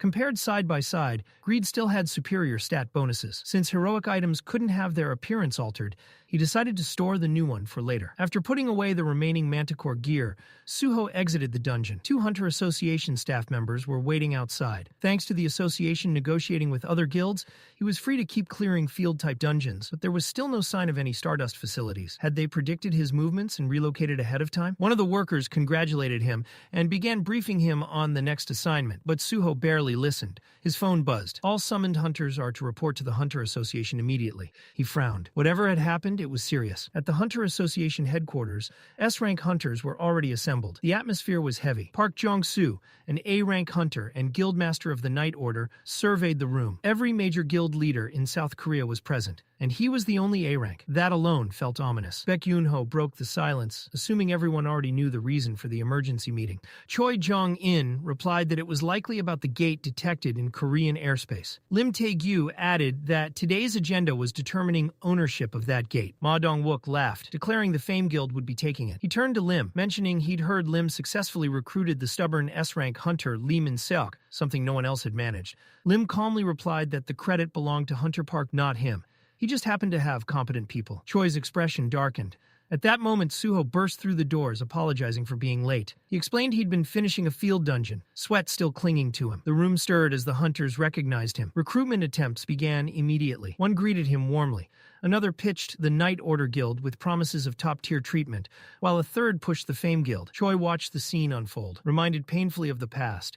Suho declined every offer politely, stating he had no intention of joining any guild. The rejected hunters slumped like teenagers turned down by their crush. Taking a seat, Suho greeted Choi. Choi noted internally that once again Suho had refused without hesitation. Suho, meanwhile, realized he was the only hunter present without a guild. Maybe founding his own would make things easier? It was an idea worth serious consideration. Then Woo Jinchul entered with his assistant. Someone remarked that he looked terrible, asking if he was sick. Jinchul apologized, explaining the delay was due to organizing data. He got straight to the point, handing out briefing documents. Yesterday, a gate had appeared in South Korean airspace. It was first spotted by a passenger aircraft pilot. The surrounding mana caused the plane to crash, resulting in heavy casualties. The association had dispatched A-rank hunters to measure the mana output, but the readings far exceeded A-rank levels. The gate had been officially classified as S-rank. The room went pale. Suho wondered if this was the first S-rank gate since the Great Cataclysm. Choi trembled, red light flickering in his eyes, muttering that the worst fear had finally come true. Even hunters who remembered the past looked shaken. Were S-rank gates really that catastrophic? Suho spoke up, suggesting that if they all prepared together, they could handle it. A voice answered from his shoulder. Baru said calmly that it wouldn't be so simple. Even if all their strength was combined, it would amount to nothing more than food for the ants. Several hunters noticed Baru, recognizing him as Suho's summoned familiar. One of them suddenly began shivering uncontrollably, unable to explain why his body reacted that way. Suho smacked Baru, demanding to know what he meant, and threatening to shove him back into the shadows. Baru replied without hesitation. He knew better than anyone, because in the previous world, the boss of the S-rank gate that appeared back then was him. Baru suddenly announced that he had once been the boss of an S-rank gate in the previous world. Tears welled in his eyes as he spoke with dramatic sorrow, while everyone around him simply stared in stunned silence. Suho processed the statement carefully. Baru wasn't just a summon, He had been the final boss of an S-rank dungeon, a monster feared even by elite hunters. Looking at him with that realization completely changed the atmosphere. Choi frowned thoughtfully, mentioning that now that he looked closely, the summoned creature felt strangely familiar. Behind him, Lim Taegyu was sweating profusely, shaking like he might collapse at any moment. Baek Yun-ho narrowed his eyes and remarked that Baru resembled the ant soldier Sung Jin-woo used to summon. Even Woo Jin-chul visibly flinched at the implication. As the discussion continued, Baru began releasing a faint aura, clearly enjoying the attention. A smug laugh escaped him as he described how, when hunters once faced him, they instinctively understood they were nothing but prey before a supreme predator. He grandly ordered everyone to bow their heads and beg for mercy. A fist suddenly flew in from behind. Smack! Suho punched Baru straight across the head. "Why are you threatening our allies?" Baru staggered, instantly apologizing to the young monarch. He admitted he had gotten carried away by a sense of superiority he hadn't experienced in a very long time. Choi pushed the conversation forward. Could this summon really clear an S-rank gate? Suho answered honestly. Baru had lost most of his abilities, and was currently far weaker than before. An A-rank hunter admitted he had no idea what any of this meant, and another S-rank nodded in agreement. Adjusting his glasses, Choi stated that experience spoke louder than explanations. He then asked Suho if he could restore their lost memories as well. Suho agreed and pulled out the shadow key. Dark energy poured from it immediately, spreading throughout the room like smoke. Suho smirked slightly, knowing the hunters were about to relive memories intense enough to feel like the worst PTSD imaginable. The hunters looked confused, questioning what he meant by past memories. Then the memories returned, both hunters' faces drained of color, their expressions turning hollow and lifeless. One muttered that the world had truly been reset, while the other asked if a situation similar to the Jeju Island S-rank gate meant they would have to fight monsters like before. Jin-chul explained calmly that dungeon breaks occurred 7 days after a gate appeared. If the massive S-rank gate floating in the sky broke open, the resulting damage would be beyond calculation. One hunter cautiously raised his hand, asking if monsters would simply fall to their deaths if the break happened in the air. Nearby, another hunter shook violently, overwhelmed by resurfacing trauma. Jin-chul clarified that the association had already investigated that possibility. Unfortunately, the gate's altitude had been steadily decreasing since its discovery. By the 7th day, it would descend directly into the center of Seoul. Hearing that, one hunter immediately sat down, realizing that a moving gate left them only one option. They had to clear it before the break. Baek Yun-ho quietly trembled, thinking about how humanity was already preparing to face the foreign threat known as the Itarim, yet they were struggling against a single S-rank gate. Suho had already defeated S-rank hunter Hwang Dong-soo. At this rate, Suho's growth might have surpassed all of them. Instead of helping, they might only hold him back. It had been a long time since Baek felt this powerless. Frustrated, he lowered his head against the table. Lim Taegyu added that even the S-rank raid in the previous world had only succeeded because Sung Jin-woo had been there. Choi quietly agreed, saying that if Hunter Sung Jin-woo were present now, everything would be different. The room fell silent. Suho noticed the heavy unease weighing on everyone. Baru spoke softly beside him, telling him not to bear everything alone. When Jinwoo defeated Baru in the past, his level had been far higher than Suho's current one. Suho's thoughts spiraled. His father had been stronger back then. Did that mean victory was impossible now? Memories of his own brutal training flashed through his mind. Back then had felt hopeless too. Did he truly have the resolve to endure what Jinwoo had endured? But dwelling on doubt changed nothing. Everyone here felt the absence of his father. Ready or not, the S-rank gate had already appeared. If nothing changed, they would fail and die. He needed to find something he himself could do. Not his father's answer, his own. As determination filled him, Suho clenched his teeth, and a quest notification appeared. Quest S-rank raid. Use everything the player can do to clear the S-rank gate in the sky. Suho stared at the message in confusion. Then he felt it, a faint ominous touch on his shoulder, as if someone were standing behind him. For a brief moment, it felt like Jinwoo himself was communicating through the system. Startled, Suho turned around. There was nothing there, only the door. Choi asked if he was all right. Suho didn't answer aloud, instead rereading the quest description. Everything the player can do. It felt like the system was telling him the solution already existed within him. Suddenly realization struck. He turned toward Baek Yun-ho and confirmed that he was a close combat physical type hunter, just like himself. Baek nodded, confused by the sudden question. Suho's mind raced. He still had that item. Reaching into his inventory, he pulled out a pair of gauntlets he had obtained earlier from a field type dungeon but never used. He considered their name, White Tiger's Fist, or perhaps Baekgu suited them better. He revealed the item, Baekgu Level 1. Creation rank, heroic. Calling out to Baek Yun-ho, Suho handed him the gauntlets. I want to test something, he said.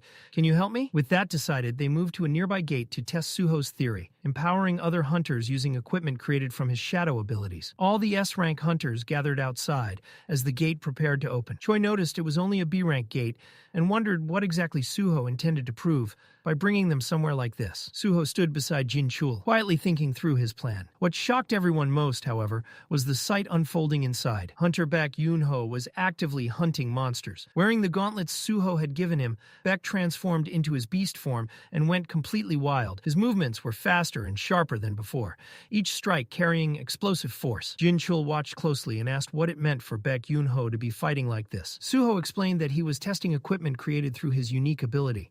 Jin Chul questioned whether this meant Suho possessed an equipment creation skill, noting that it differed greatly from Sung Jin-woo's shadow summoning.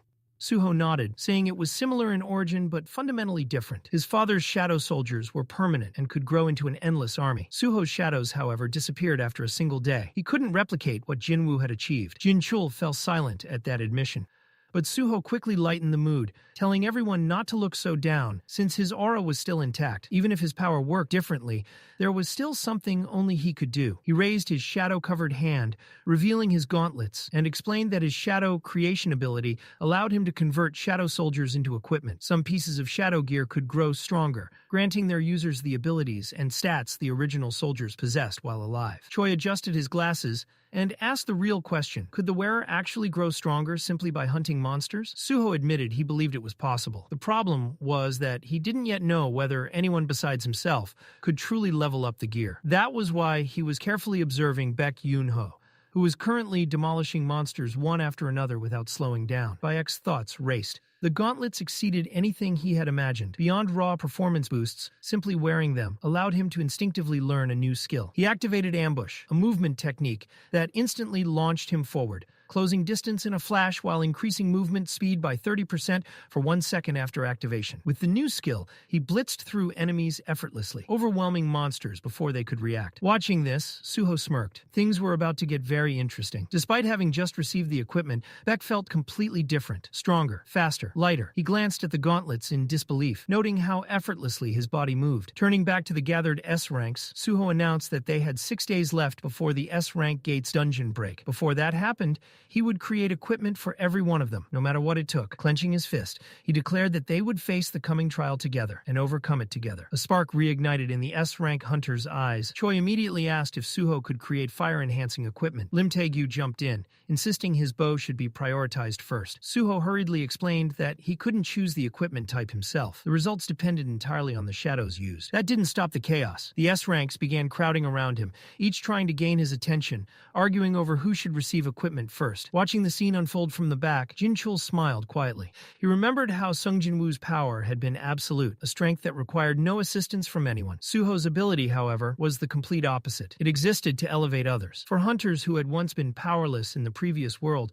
Suho's power represented hope, a chance to fight again alongside overwhelming strength. Where Jin-woo stood alone at the peak, Suho had the potential to unite everyone beneath him. Though still a distant dream, Jin Chul believed Suho might one day gather all hunters together to achieve what once seemed impossible. The contrast was clear. Jinwoo embodied solitary supremacy. Suho embodied shared strength. Elsewhere, at a luxury resort, 2 figures relaxed beside a pool. Thomas Andre lay comfortably in a lounge chair, while his assistant spoke beside him. She mentioned he seemed to have forgotten something. Thomas raised an eyebrow, asking what she meant. She reminded him that after the Scavenger Guild's visit, he had said he would travel to Korea. Thomas nodded, referring to his planned meeting with Sung Suho, calling the young hunter a fruit that wasn't ripe yet. Confused by the metaphor, she asked what he meant. Thomas explained that after the incident involving the Scavenger Guild, their public reputation had suffered greatly.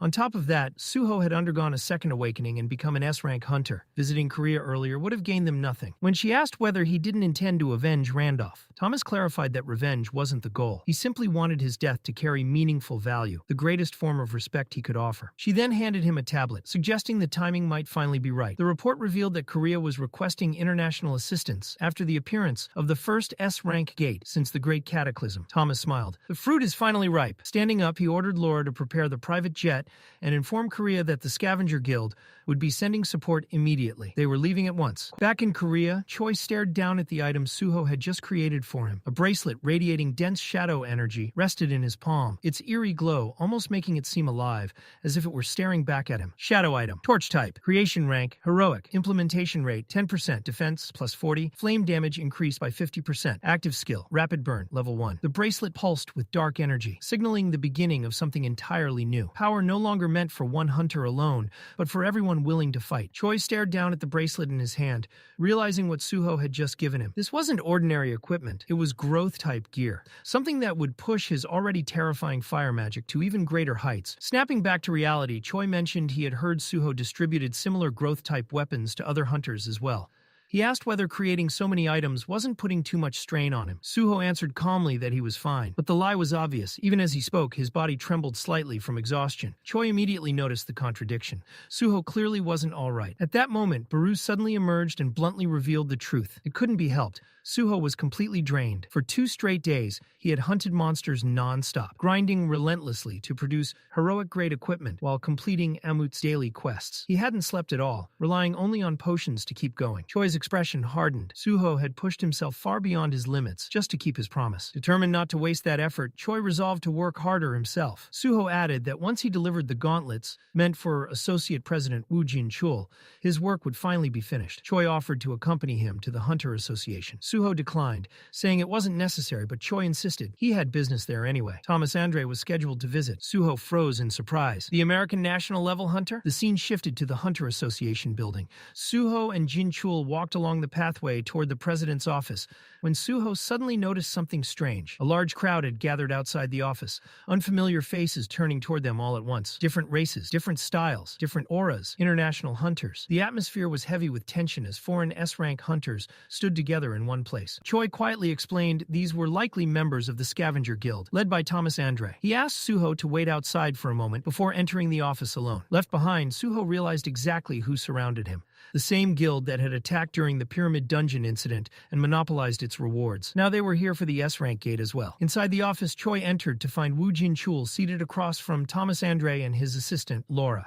Jin-chul welcomed Choi and introduced him as the commander of Korea's raid strike team. Choi introduced himself as a representative of the Hunters Guild, while internally acknowledging the overwhelming presence before him. America's strongest hunter. Thomas Andre sat casually, massive physique relaxed, arms spread wide as if he owned the room itself. With confidence bordering on arrogance, he greeted them, remarking that introductions were unnecessary. Laura immediately moved to business, outlining the Scavenger Guild's conditions for assisting with the S-rank gate. First, Korea would not accept support from any other foreign nation. Second, the guild would claim 80% of the dungeon's rewards. Jin-chul's eyes widened in disbelief. 80% was outrageous. Thomas repeated the word slowly, outrageous, before slamming his leg onto the table and declaring the offer perfectly reasonable. Korea had requested foreign assistance, meaning they themselves believed they couldn't clear the gate alone. Compared to the devastation of a dungeon break, his price was cheap. Choi and Jin-chul exchanged silent glances. This wasn't negotiation, it was intimidation.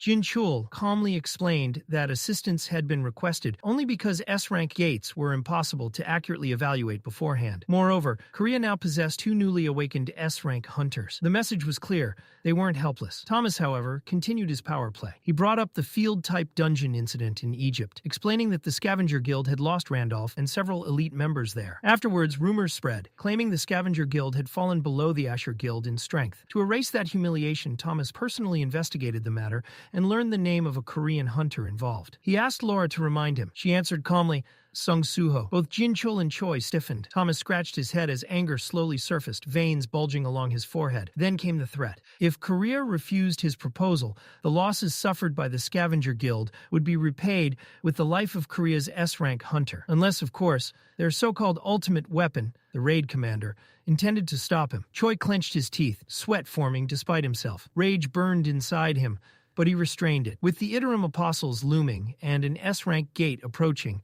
making an enemy of the Scavenger Guild now would only place heavier chains on Suho. A sudden disturbance interrupted the meeting as a young hunter forced his way inside, ignoring the Scavenger Guild members trying to block him at the door. Suho didn't hesitate for even a second. He brushed past them without care, telling them to move aside as he pushed straight into the room. The moment he entered, the atmosphere shifted. Thomas Andre's expression hardened as his gaze moved between Suho and Choi. Choi called out Suho's name in surprise, while Suho calmly apologized for barging in, saying they could scold him later if he had caused trouble. Choi immediately asked what he thought he was doing. Without answering directly, Suho shook off the guild members, still trying to restrain him, and stepped forward, acknowledging Thomas Andre as an American national-level hunter. Then he made a proposal. If the Scavenger Guild wanted 80% of the rewards, they should earn it. Inside the gate, anything obtained would belong to whoever claimed it first. If the Scavenger Guild truly believed they were superior, taking more than 80% should be easy. Both Choi and Jin Chul were stunned by how boldly he said it. Thomas Andre, however, looked intrigued. He slowly stood up, walked towards Suho, and loomed over him with an overwhelming height difference. His voice turned cold as he threatened to crush Suho where he stood, asking what would happen if he turned him into paste right then and there. His aura flared violently, pressure filling the room. Suho didn't retreat. Instead, he released his own aura in response. He calmly pointed out that if Thomas attacked him here, the Scavenger Guild would only gain a reputation for flying all the way to Korea just to cause chaos and leave empty-handed. Then he added one more thing. What made Thomas so sure he would be the one to lose? The air trembled as their energies collided. Thomas removed his sunglasses, glaring down at him, and muttering that Suho was nothing more than a brat. Power surged between them as the two hunters locked into a full aura standoff, neither willing to yield an inch. Later, Jin Chul stood at the podium to begin the S-rank raid operation briefing. He explained the primary issue with the gate floating above Seoul.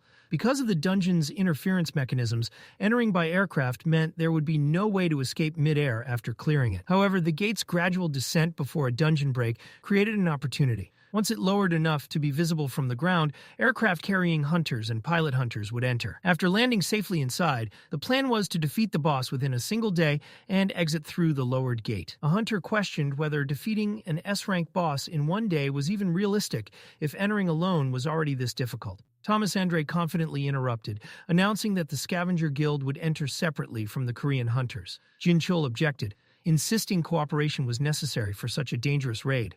Thomas countered that the Korean Association itself had suggested competition over limited resources inside the gate. Then he glanced around mockingly. Where was Sung Suho? Had he gotten scared and run away? Jin Chul stayed silent, though internally, he knew Thomas had begun targeting Suho after yesterday's confrontation. An incident barely diffused thanks to Laura. Allowing those two to clash again would be dangerous. Park Do-jin spoke up, explaining Suho was currently on another raid. Thomas scoffed, criticizing Suho for overworking himself like an inexperienced rookie. He then turned his attention to Park, asking who he was. After Park introduced himself, Thomas recognized him as another newly awakened S-rank. Unlike Suho, Thomas remarked, Park showed promise. If he ever wanted to work together, he should contact him. He'd receive far better treatment. Park politely said he would consider it, while Lim Tae-gyu looked visibly offended by the recruitment attempt. Thomas then proposed deciding entry order with a coin toss. Heads for the Scavenger Guild, tails for the Korean Association. He flipped the coin. Every hunter watched its descent. Jin Chul, Choi, Baek Yoon-ho, and Park alike. As it spun through the air, Park smiled faintly, as if he already knew something the others didn't. The scene shifted to Park's memory. Arsha, descendant of the plague monarch, appeared before him, mentioning she heard he would be joining the S-rank raid. Park glared, reminding her not to spy on him using insects. She casually replied that she learned about it while monitoring Sung Suho instead. Her thoughts revealed Suho's single-minded goal, defeating Thomas Andre. He had been raiding non-stop, so focused he never noticed their surveillance, something that worked perfectly in their favor. She teased Park, asking how it felt getting close to the Shadow Monarch's heir, and joking that betraying him after gaining his trust would be entertaining. Park answered honestly that he didn't understand friendship well enough to exploit it.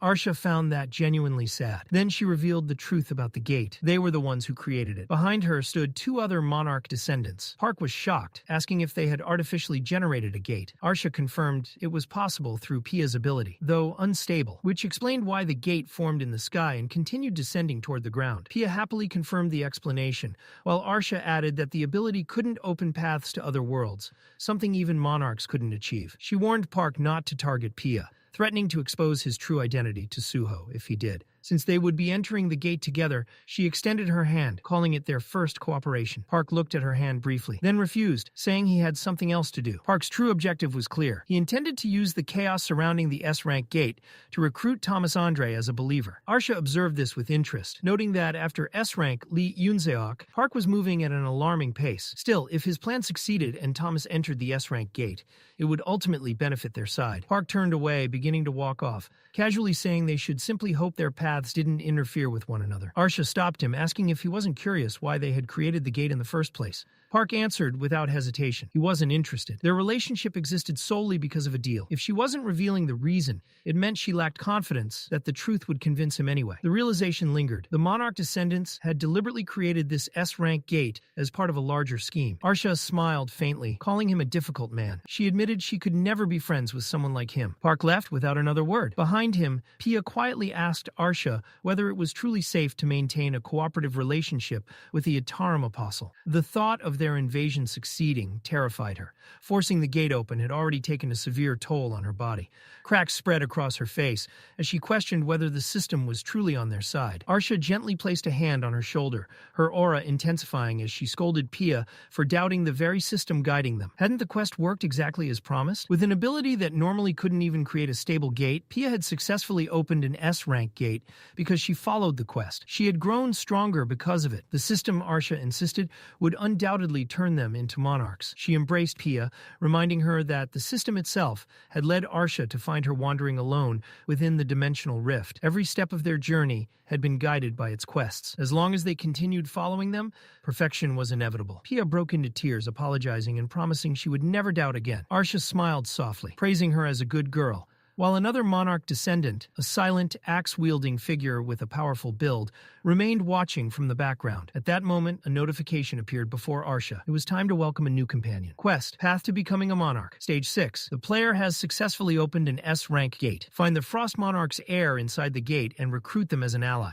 Reward: Unlock Path to Becoming a Monarch. Stage 7. The scene shifted to the aircraft station, where hunters gathered in preparation for the raid. Thomas Andre stood beside his assistant Laura, amused that even B-rank hunters were reduced to support roles in an operation of this scale. He asked Laura what this crisis truly meant, the unprecedented appearance of an S-rank gate above Seoul. She questioned whether anything mattered to him beyond money and power. Thomas admitted that was true, but added that moments like this required a touch of romance. In times of crisis, the world needed a hero. Looking up at the massive gate looming overhead, he declared that heroes were born in moments exactly like this. Laura asked if he intended to become that hero himself. Thomas laughed, saying that if it earned money, he wouldn't mind. At that moment, Suho walked up beside him. Thomas smirked, noting Suho had finally arrived and reminding him that the Scavenger Guild would enter first, giving them a massive advantage from the start. What did Suho plan to do about that? Suho didn't answer. He simply stared at him before walking past, raising his hand dismissively and telling Thomas to think of it as a handicap. Thomas asked Laura how long it had been since their last meeting with Suho. 3 days, she replied. Thomas frowned internally. Was he imagining things? The Suho standing before him felt completely different,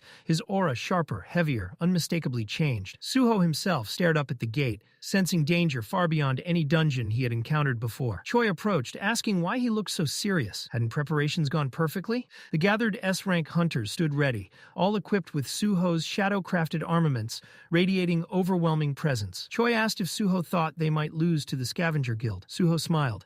Of course not. Hearing that only irritated Thomas Andre further. In the background, Park stood calmly beside his S-rank puppet, while one of Arsha's insects secretly monitored the entire scene. Soon after, the aircraft carrying the hunters lifted into the sky and flew directly toward the gate. The S-rank raid had begun. Inside the gate, chaos erupted immediately. A massive aircraft crashed into a frozen snowfield, flames spreading through shattered trees and wreckage.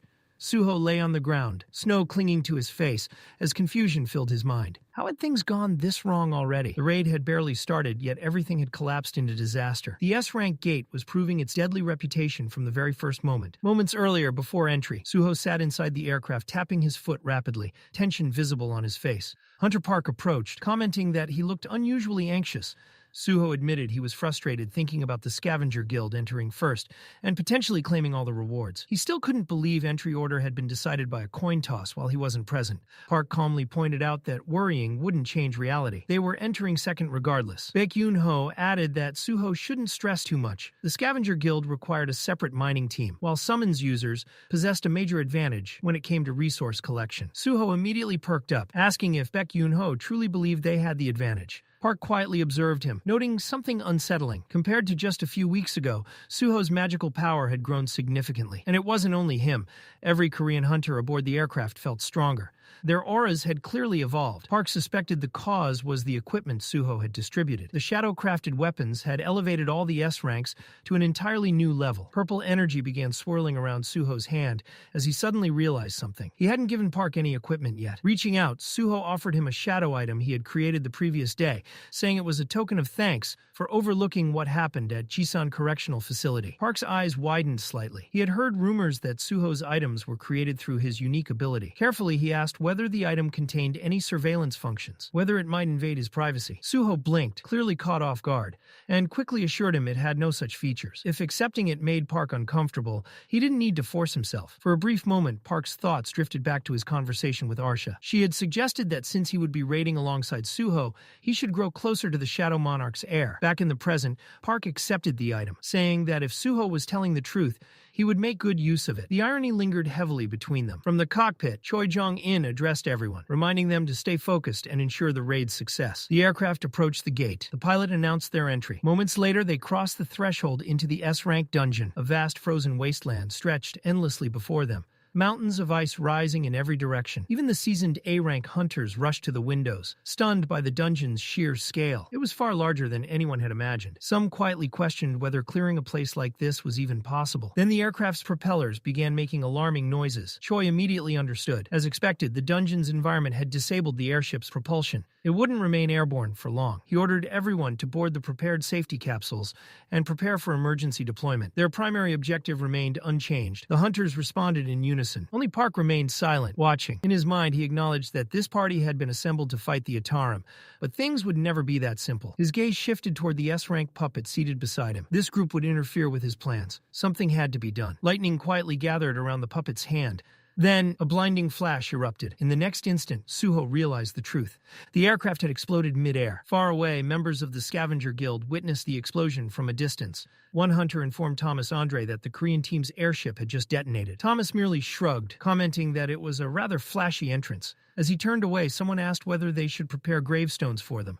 Thomas adjusted his shades and scoffed. Those were S-rank hunters. An explosion like that wouldn't kill them. He ordered everyone to stop talking and prepare for combat, as monsters were already gathering along the cliffs above, ready to attack. Back in the frozen wasteland, Suho lay face down in the snow. Confusion raced through his mind. The airship had exploded without warning, scattering everyone across the dungeon. Still, the shadow items remained intact, which meant the others were likely alive. He began summoning shadow soldiers, sending them out to scout for survivors. For a moment, he considered regrouping with the party, but the Scavenger Guild had already advanced ahead. Searching for everyone would only put them further behind. Choi Jong-in would likely gather the hunters and proceed with the raid regardless. Most participants were seasoned veterans. His presence probably wasn't essential right now. He made his decision. He would go solo. With glowing eyes, Suho dashed forward across the snow, accelerating toward a towering mountain that seemed the most likely location for the dungeon's boss. But before he could reach it, a massive boulder hurtled toward him. He instantly dodged left as the ground exploded where he had stood. Monsters burst from beneath the snow, revealing an underground ambush. 3 creatures emerged, his first enemies inside the S-rank dungeon. Suho activated Destruction, the skill he had inherited from Hwang Dong-soo. The attack slammed directly into a monster's head, the impact crushing it as blood erupted from its jaws. He steadied his stance. The real raid had begun. Elsewhere within the mountain, a young ice elf girl stood before a statue of the ice elf monarch. Calling the statue grandfather, she quietly asked how they were supposed to survive moving forward. She already knew the elder would eventually leave their village. When that day came, she would become the oldest among them, the one responsible for leading everyone. Doubt filled her thoughts. Could she truly protect them alone? She remembered the day all the adults vanished, leaving only children behind. Then a messenger from the heavens had descended, a massive black wyvern riding the skies, its silhouette eerily resembling the Shadow Monarch's own beast. Under the Elder's protection, the young ice elves had managed to survive the harsh dangers of the frozen plains, at least until now. Everyone in the village had slowly gathered around Cha-Cha. Before anyone realized it, the mysterious being had become an irreplaceable member of their family. But whenever Cha-Cha spoke about the world it originally came from, the young ice elf couldn't shake a lingering uneasiness. One day, Cha-Cha would leave. As she walked outside, that thought weighed heavily on her mind. When that day came, she would be the oldest remaining elf in the village. The responsibility of protecting everyone would fall entirely on her shoulders. Then, a deafening roar shattered the silence. She looked up just in time to see a massive creature charging toward her. An ice mountain giant, its enormous hands raised to crush her. Confusion flashed across her face. Why was an ice mountain giant here? This monster didn't belong in this area. Her fear vanished instantly, replaced by sharp focus. The air tightened with killing intent as she dodged the attack effortlessly and drew her weapon. She prepared to strike, but before her blade could land, shadow soldiers burst from the ground. They slammed into the giant with a brutal two-hit combination, stopping it cold. The young elf froze in confusion. Why would one monster attack another? From the corner of her eye, she noticed a young man standing nearby, casually speaking with a black ant-like creature. Suho clicked his tongue, saying he hadn't expected one of the monsters to run away. Baru observed that it must have been a cunning type, the kind that abandoned its group the moment it sensed danger. The elf girl misunderstood immediately. Believing Suho was responsible for driving the ice mountain giants from their habitat and disrupting the balance of the snowy fields, she dashed forward without hesitation. For the sake of the ecosystem, she had to eliminate him. She launched a powerful kick aimed straight at Suho, but her attack stopped instantly. Suho had caught it effortlessly. Looking mildly confused, he asked if she was a monster too. The girl realized in that moment she was completely outmatched. Still, she refused to back down. She rushed him again, unleashing rapid attacks, while Suho casually stood atop a shadow creature, barely reacting. With a sigh, he hopped down, thinking she looked far too young to be fighting in a place like this. Of course he'd run into a monster that looked like a kid. Circa shifted into a stance with twin blades and suddenly vanished. In an instant, she appeared behind him for a surprise attack. She thought she had him, but the moment Suho sensed danger, she was slammed face first into the icy ground. Pinned beneath him, she froze. Suho told her calmly that he didn't want to kill her if she promised to stop attacking, assuming she could even understand him. To his surprise, she surrendered immediately. "Please don't kill me." Tears streamed down her face as she begged, explaining she had younger siblings waiting for her. She needed to go back to them. Shadow soldiers surrounded them silently while Baru commented that Suho had become frightening enough to make children tremble. Suho told him to shut up. Opening his inventory, he searched for something appropriate, then pulled out chocolate. He gently patted her head and handed it to her, telling her to eat and stop crying. While she nervously munched on the chocolate, Suho asked if she was an ice elf who actually lived inside the dungeon. He guessed she might have been visiting her grandfather's grave and attacked him by mistake. When he asked her name, she replied, "Circa." He introduced himself as Song Suho. She tried repeating it, Song Shu, Shu, Ho Ho, fumbling repeatedly before giving up entirely and calling him Ho Ho. Suho internally accepted defeat. He explained he was a hunter who came to clear the dungeon but got separated from his allies. When Circa asked what hunters were, he clarified that they weren't simply monster killers. They fought to protect humans. Her eyes sparkled. Then they were the same. She proudly declared herself an ice elf hunter who fought for her siblings too. Impressed, Suho learned she was the oldest elf remaining in her village, responsible for everyone even before someone named Cha-Cha arrived. That name caught his attention. Circa excitedly explained that all the adult elves had disappeared one day, and afterward Cha-Cha had fallen from the sky, a being completely different from them but incredibly strong, protecting all the young elves. Warm to hug, black wings, and an incredible sense of smell. Suho slowly connected the clues. Different species. Warmth, wings, sharp nose. That sounded exactly like a manticore. Stretching lightly, he concluded that if Cha-Cha appeared after the dungeon formed, it probably wasn't the final boss, which meant he needed to keep moving. Circa panicked, and if Ho-Ho stayed in their village, everything would be fine. He could even create delicious food out of nowhere. Suho apologized gently, but said he was in a hurry. Her expression darkened. With trembling hands and tears in her eyes, she drew her dagger. She didn't want to do this, but she had to protect her siblings, even if it meant betraying someone who had helped her. If they brought Ho-Ho's abilities back, maybe her family could survive even after Cha-Cha eventually left. Desperation filled her gaze. Suho watched silently for a moment before acknowledging that she was trying her best to protect her people too. Then, her weapon shattered instantly. Suho equipped his gauntlet and told her he was desperate as well.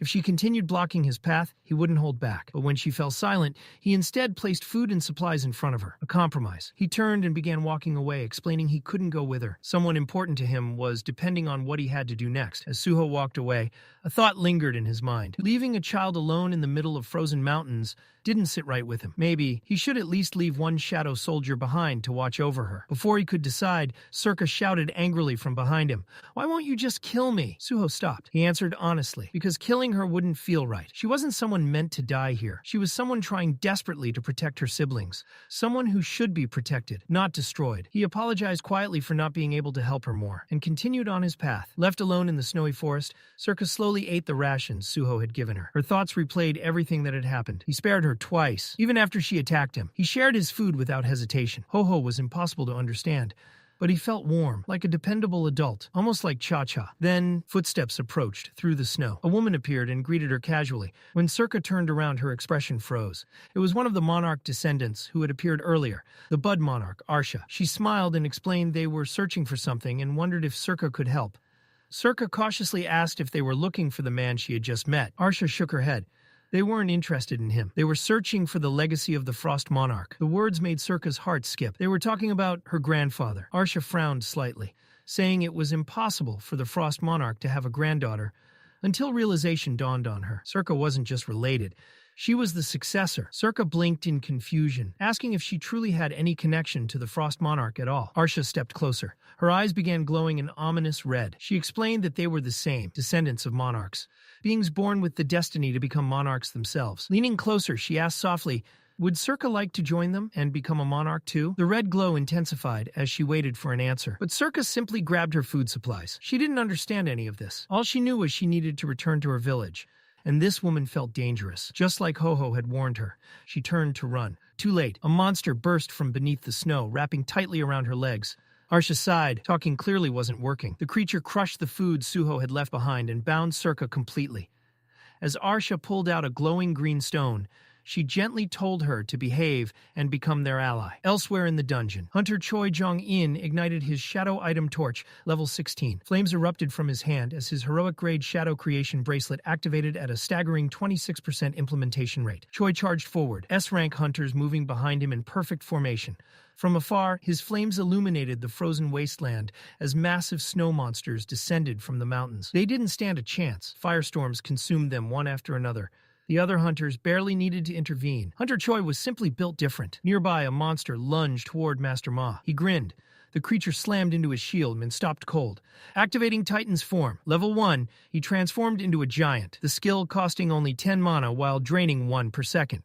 Another hunter joined the fray wearing Gobolt level 11 armor, energy gathering around his fist. Attack is the best defense. Level 1 activated. He launched himself forward like a human missile. One punch. The monster's body exploded open, leaving a massive hole as it was sent flying across the battlefield. When he regrouped with Master Ma, disbelief filled his voice. He was actually contributing inside an S-rank dungeon. Ma laughed, crediting Hunter Suho's equipment and the brutal training they had endured. Looking around, the battlefield was already secured. Baek Yoon-ho, along with his daughter and Ki-hoon, had cleared their sector as well. Ki-hoon examined a pair of boots regretfully, disappointed he couldn't secure an item before time ran out. Baek approached Choi, noting that the scavenger guild had already advanced deeper into the dungeon. Choi nodded. They needed to move faster. When asked about the 4 missing hunters, Choi remained calm. Suho was likely operating solo while monitoring the scavenger guild. The Grim Reaper guild members were independent fighters anyway. Everyone would eventually converge at the boss room, which meant their real competition was the scavenger guild and its national-level hunter, Thomas Andre. The group grinned and prepared to advance. Meanwhile, Thomas Andre walked casually through the frozen wasteland, an absolute mountain of a man wearing shorts and an open shirt, dressed for summer while everyone else froze around him. Behind the scavenger guild, hidden in the shadows, Park watched silently beside his S-class zombie puppet. He had finally located his target, the national-level hunter. If he could steal Thomas Andre's power and then absorb the remaining S-ranks, he would possess everything needed to begin his war, or sacrifice a piece to unleash something far greater. Park raised his weapon. Energy gathered around the shard as he lined up the shot. His arrow aimed directly at Thomas Andre's back. Unaware of the danger approaching, Thomas continued walking forward. Just as Park prepared to release his arrow toward Thomas Andre, a voice spoke from behind him, saying that while competition between guilds was inevitable, attacking another guild directly was crossing a line. Park instantly spun around. Standing there was Lim Tae-gyu of the Scavenger Guild. Lim sighed, disappointment clear in his expression. As a representative of the guild, he couldn't simply ignore what Park was about to do. He grabbed the arrow Park had drawn and asked a simple question. Why was Park here, without reporting to them first? Park tried to laugh it off, claiming that after landing, he noticed the Scavenger Guild nearby and figured he might grab some loot along the way. Lim didn't even hesitate. That's a lie. He revealed he had been tracking Park's movements since the moment they entered the dungeon. The story about landing near them didn't add up at all. Then Lim asked the real question. Was the plane explosion earlier, caused by Hunter Lee Yoon-sok's ability? What exactly was Park planning? Park's smile vanished. He coldly replied that Lim should have minded his own business if he wanted to keep breathing, adding that rangers like Lee Ming-sung were always too smart for their own good. Lim froze. He slowly asked Park to repeat what he just said, but Park only shrugged. Even if Lim wasn't a national-level hunter, he would make a suitable substitute. The battle began instantly. An S-rank hunter appeared behind Lim, gathering overwhelming power, preparing to turn him into Park's next undead servant. Meanwhile, Arsha stood before Circa, the glowing crystal in her hand pulsing with ominous energy. She calmly explained that once the crystal entered Circa's body, there would be no need for further conversation. Again and again, she called her the Heir of Frost. One of the Monarch descendants mocked the elf girl, saying she should have listened from the start. Confused and terrified, Circa cried that she didn't understand any of this. She only wanted to protect the younger elves. Her thoughts drifted to her grandfather. She wished he were there to save her. As the insect creature approached to force the transformation, she screamed, "I don't want this!" Suddenly, a shadow arm burst from the darkness and seized the creature midair. Everyone froze. Arsha's eyes widened as Suho's shadow beast fully emerged, towering protectively beside Circa. The Monarch heirs immediately understood. Suho had already made contact, which meant he was coming. With their star fragments depleted and no desire to fight him directly, Arsha broke her contract and began preparing a retreat. "Grab the Frost Heir. We're leaving." A crushing pressure filled the air. Circa clenched her teeth. They attacked first. This time, she wouldn't hold back. She drew her blade and charged, but another Monarch heir stepped forward, blocking her path instantly. His weapon slammed into her chest, knocking the breath from her lungs. Suho's shadow beast retaliated, charging a devastating punch, only for a massive muscular Monarch heir to cleave straight through the shadow creature with overwhelming strength. Arsha warned them not to make things more troublesome. And then, the sky shattered. Suho dropped from the cliff above like a falling meteor. The impact cracked the ground, shockwaves ripping across the battlefield. Every Monarch heir immediately shifted into combat stance. They knew things had just become serious. Suho's eyes burned with fury. He demanded to know who they were and why they were hurting the child. Circa burst into tears, shocked that he actually came back. Suho clashed with the massive heir Gringa. Their collision created a violent whirlwind, shockwaves tearing through the frozen terrain. The earth fractured beneath Suho's feet. Gringa endured the damage and countered, swinging his axe downward with monstrous force. Using that moment, Arsha and another heir began retreat preparations. "Open the portal," she ordered. From their intelligence gathering, she believed Suho's combat ability alone wouldn't be enough to defeat Gringa. Then, a voice appeared behind her. Cold. "Where do you think you're going?" Arsha turned. Gringa lay collapsed behind Suho, completely defeated. Suho stood untouched, not a single scratch on him. Gringa trembled in disbelief. Even Circa began crying again. Suho radiated overwhelming pressure as his status window revealed the truth. Level 75. All stats maxed. He stepped forward, demanding they release the child. Elsewhere, Pia struggled to stabilize the portal, noting that Gringa had already been defeated. Arsha realized something alarming. Shadow energy was spreading far faster than expected. Circa tried calling out to Suho, but Arsha injected her with a parasitic insect, forcing her unconscious. She calmly assured Suho it would only put the girl to sleep. Then she revealed the truth. They weren't survivors.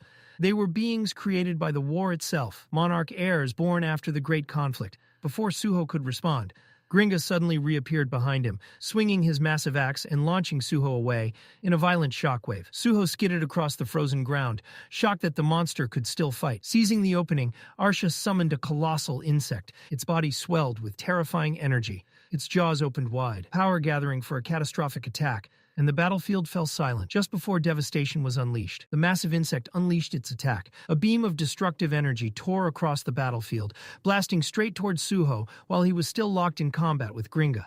The explosion swallowed him whole. As the insect shrank back to normal size, Arsha immediately shouted at Gringa to keep fighting. They didn't need victory yet, only time. They just had to stall until Pia finished opening the gate. And right then, a notification appeared before Suho's eyes. Quest updated. The system confirmed he had discovered several Monarch heirs, but becoming their ally wouldn't be simple. The message was clear. The residents of the Shadow Dungeon would never recognize a weak master.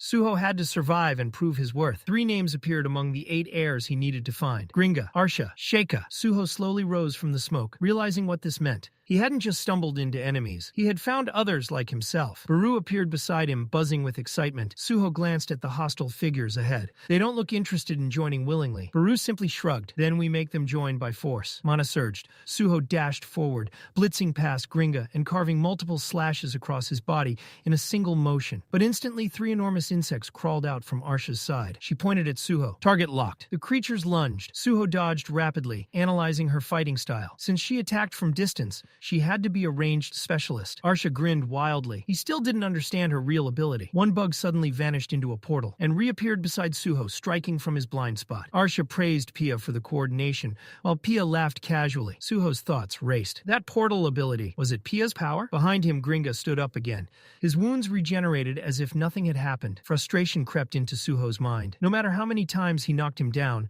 The monster kept rising. At this rate, he'd never save Sheikah. The battlefield stabilized into clear roles. Gringa and Arsha fought Suho directly. Pia focused entirely on opening the gate. Then, a familiar voice echoed in Suho's mind. Young Monarch, it was Easel. She demanded he release her and Gray so they could help him fight. Suho hesitated. Honestly, they weren't strong enough for opponents like this. But Isel insisted. They wanted to stand beside him, not hide behind him. While deflecting attacks, he pulled out the dimensional key and opened his portal. Isel and Gray burst out instantly, charging straight at Arsha. Isel grinned. Finally our turn. Arsha tilted her head, amused. Are these the Shadow Heir's little servants? She decided she might capture them too. Long insect creatures erupted from the ground, slamming into both fighters. Suho shouted in alarm, but Essel reassured him despite her injuries. In that moment, she understood something. Suho hadn't stopped searching for them, because he forgot them. He had been protecting them. The gap in power had grown too large. Suddenly, blades flashed everywhere. The insects were shredded apart. Suho stared in shock. Isel and Gray fused together. Beast possession. Their bond skill activated. Power exploded outward as Isel fired Demon Blast, unleashing devastating energy shots that tore through Arsha's swarm and nearly decapitated her before she barely dodged. Isel rushed forward for a direct strike. At the last instant, the fusion separated. Gray broke off to the side. Arsha realized too late. Gray wasn't targeting her. He was going for Circa. Pia panicked, shouting that she wasn't meant for combat. But Gray moved like lightning, grabbed the unconscious elf girl, and escaped. Isel praised the perfect execution. They had secured the child. Suho felt genuine pride seeing how far they had come. Arsha's patience snapped. She sneered that bond skills were nothing more than system privileges. Then she struck. Her spear pierced straight through Essel's chest. Suho's face turned pale. Arsha coldly explained that since no quest required her to accept them as allies, the system had already decided their lives were unnecessary. They could die before she could continue. Gringa's massive body crashed down onto her from above, thrown by Suho's attack. Arsha staggered. Suho moved instantly. He severed her arm and shattered the bug spear in one clean strike before pulling Essel away. He opened his storage, grabbed a healing potion, and poured it over her wound. As her strength slowly returned, Essel apologized weakly. Suho shook his head. Just rest. Gray anxiously licked her wound while the portal to the Shadow Realm began opening behind them. Suho ordered Gray to take Isel and the others inside. But before they could withdraw, Gringa rose again. Arsha called to Pia. Pia confirmed she had mastered the gate's mechanism. Even though the special domain drained her energy, she could keep opening portals as long as needed. Arsha smiled. She ordered them to retrieve the Shadow Frost. Then, a portal opened. Arsha, Gringa, and Pia stepped directly into the Shadow Realm. Suho watched them go, realization forming. Since Arsha could see system notifications, was she using the same system his father, the Shadow Monarch, created? Arsha laughed. No. Her smile widened. My system is far superior. You should have realized that the moment it detected the Shadow Frost. And with that, the war between Monarch heirs truly began. Suho let out a quiet breath. Honestly, he felt relieved. At least his father had never allowed someone like Arsha access to the Shadow Monarch's system. Arsha tilted her head, amused. Do you really think you have time to stand around talking? Her smile sharpened. My crew already entered your precious Shadow world. Suho didn't even flinch. Doesn't matter. She laughed mockingly, asking if he was seriously planning to abandon his own allies, saying it was typical of someone connected to the Shadow Monarch to ruin everything around him. Suho's eyes hardened. I'm not abandoning anyone. A faint surge of shadow energy rippled outward.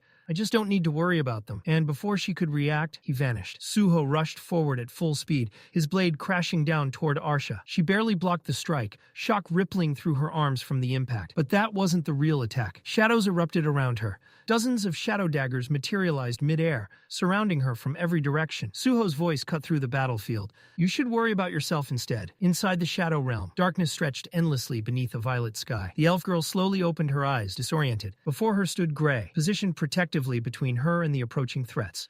Behind him, Essel lay unconscious on the ground, still recovering. Gray growled lowly. Across from them stood Gringa and Pia, who had already entered the Shadow Realm. Recognition flashed across the elf girl's face. Those were the same people who tried to capture her earlier. Tension thick in the air. Then, a voice echoed across the realm. Calm, heavy, terrifying. I have one question. The voice carried absolute authority. And depending on your answer, someone here might die. Everyone froze. Even Pia. Even Gringa. Even Gray instinctively stiffened. The pressure alone made the air feel heavier.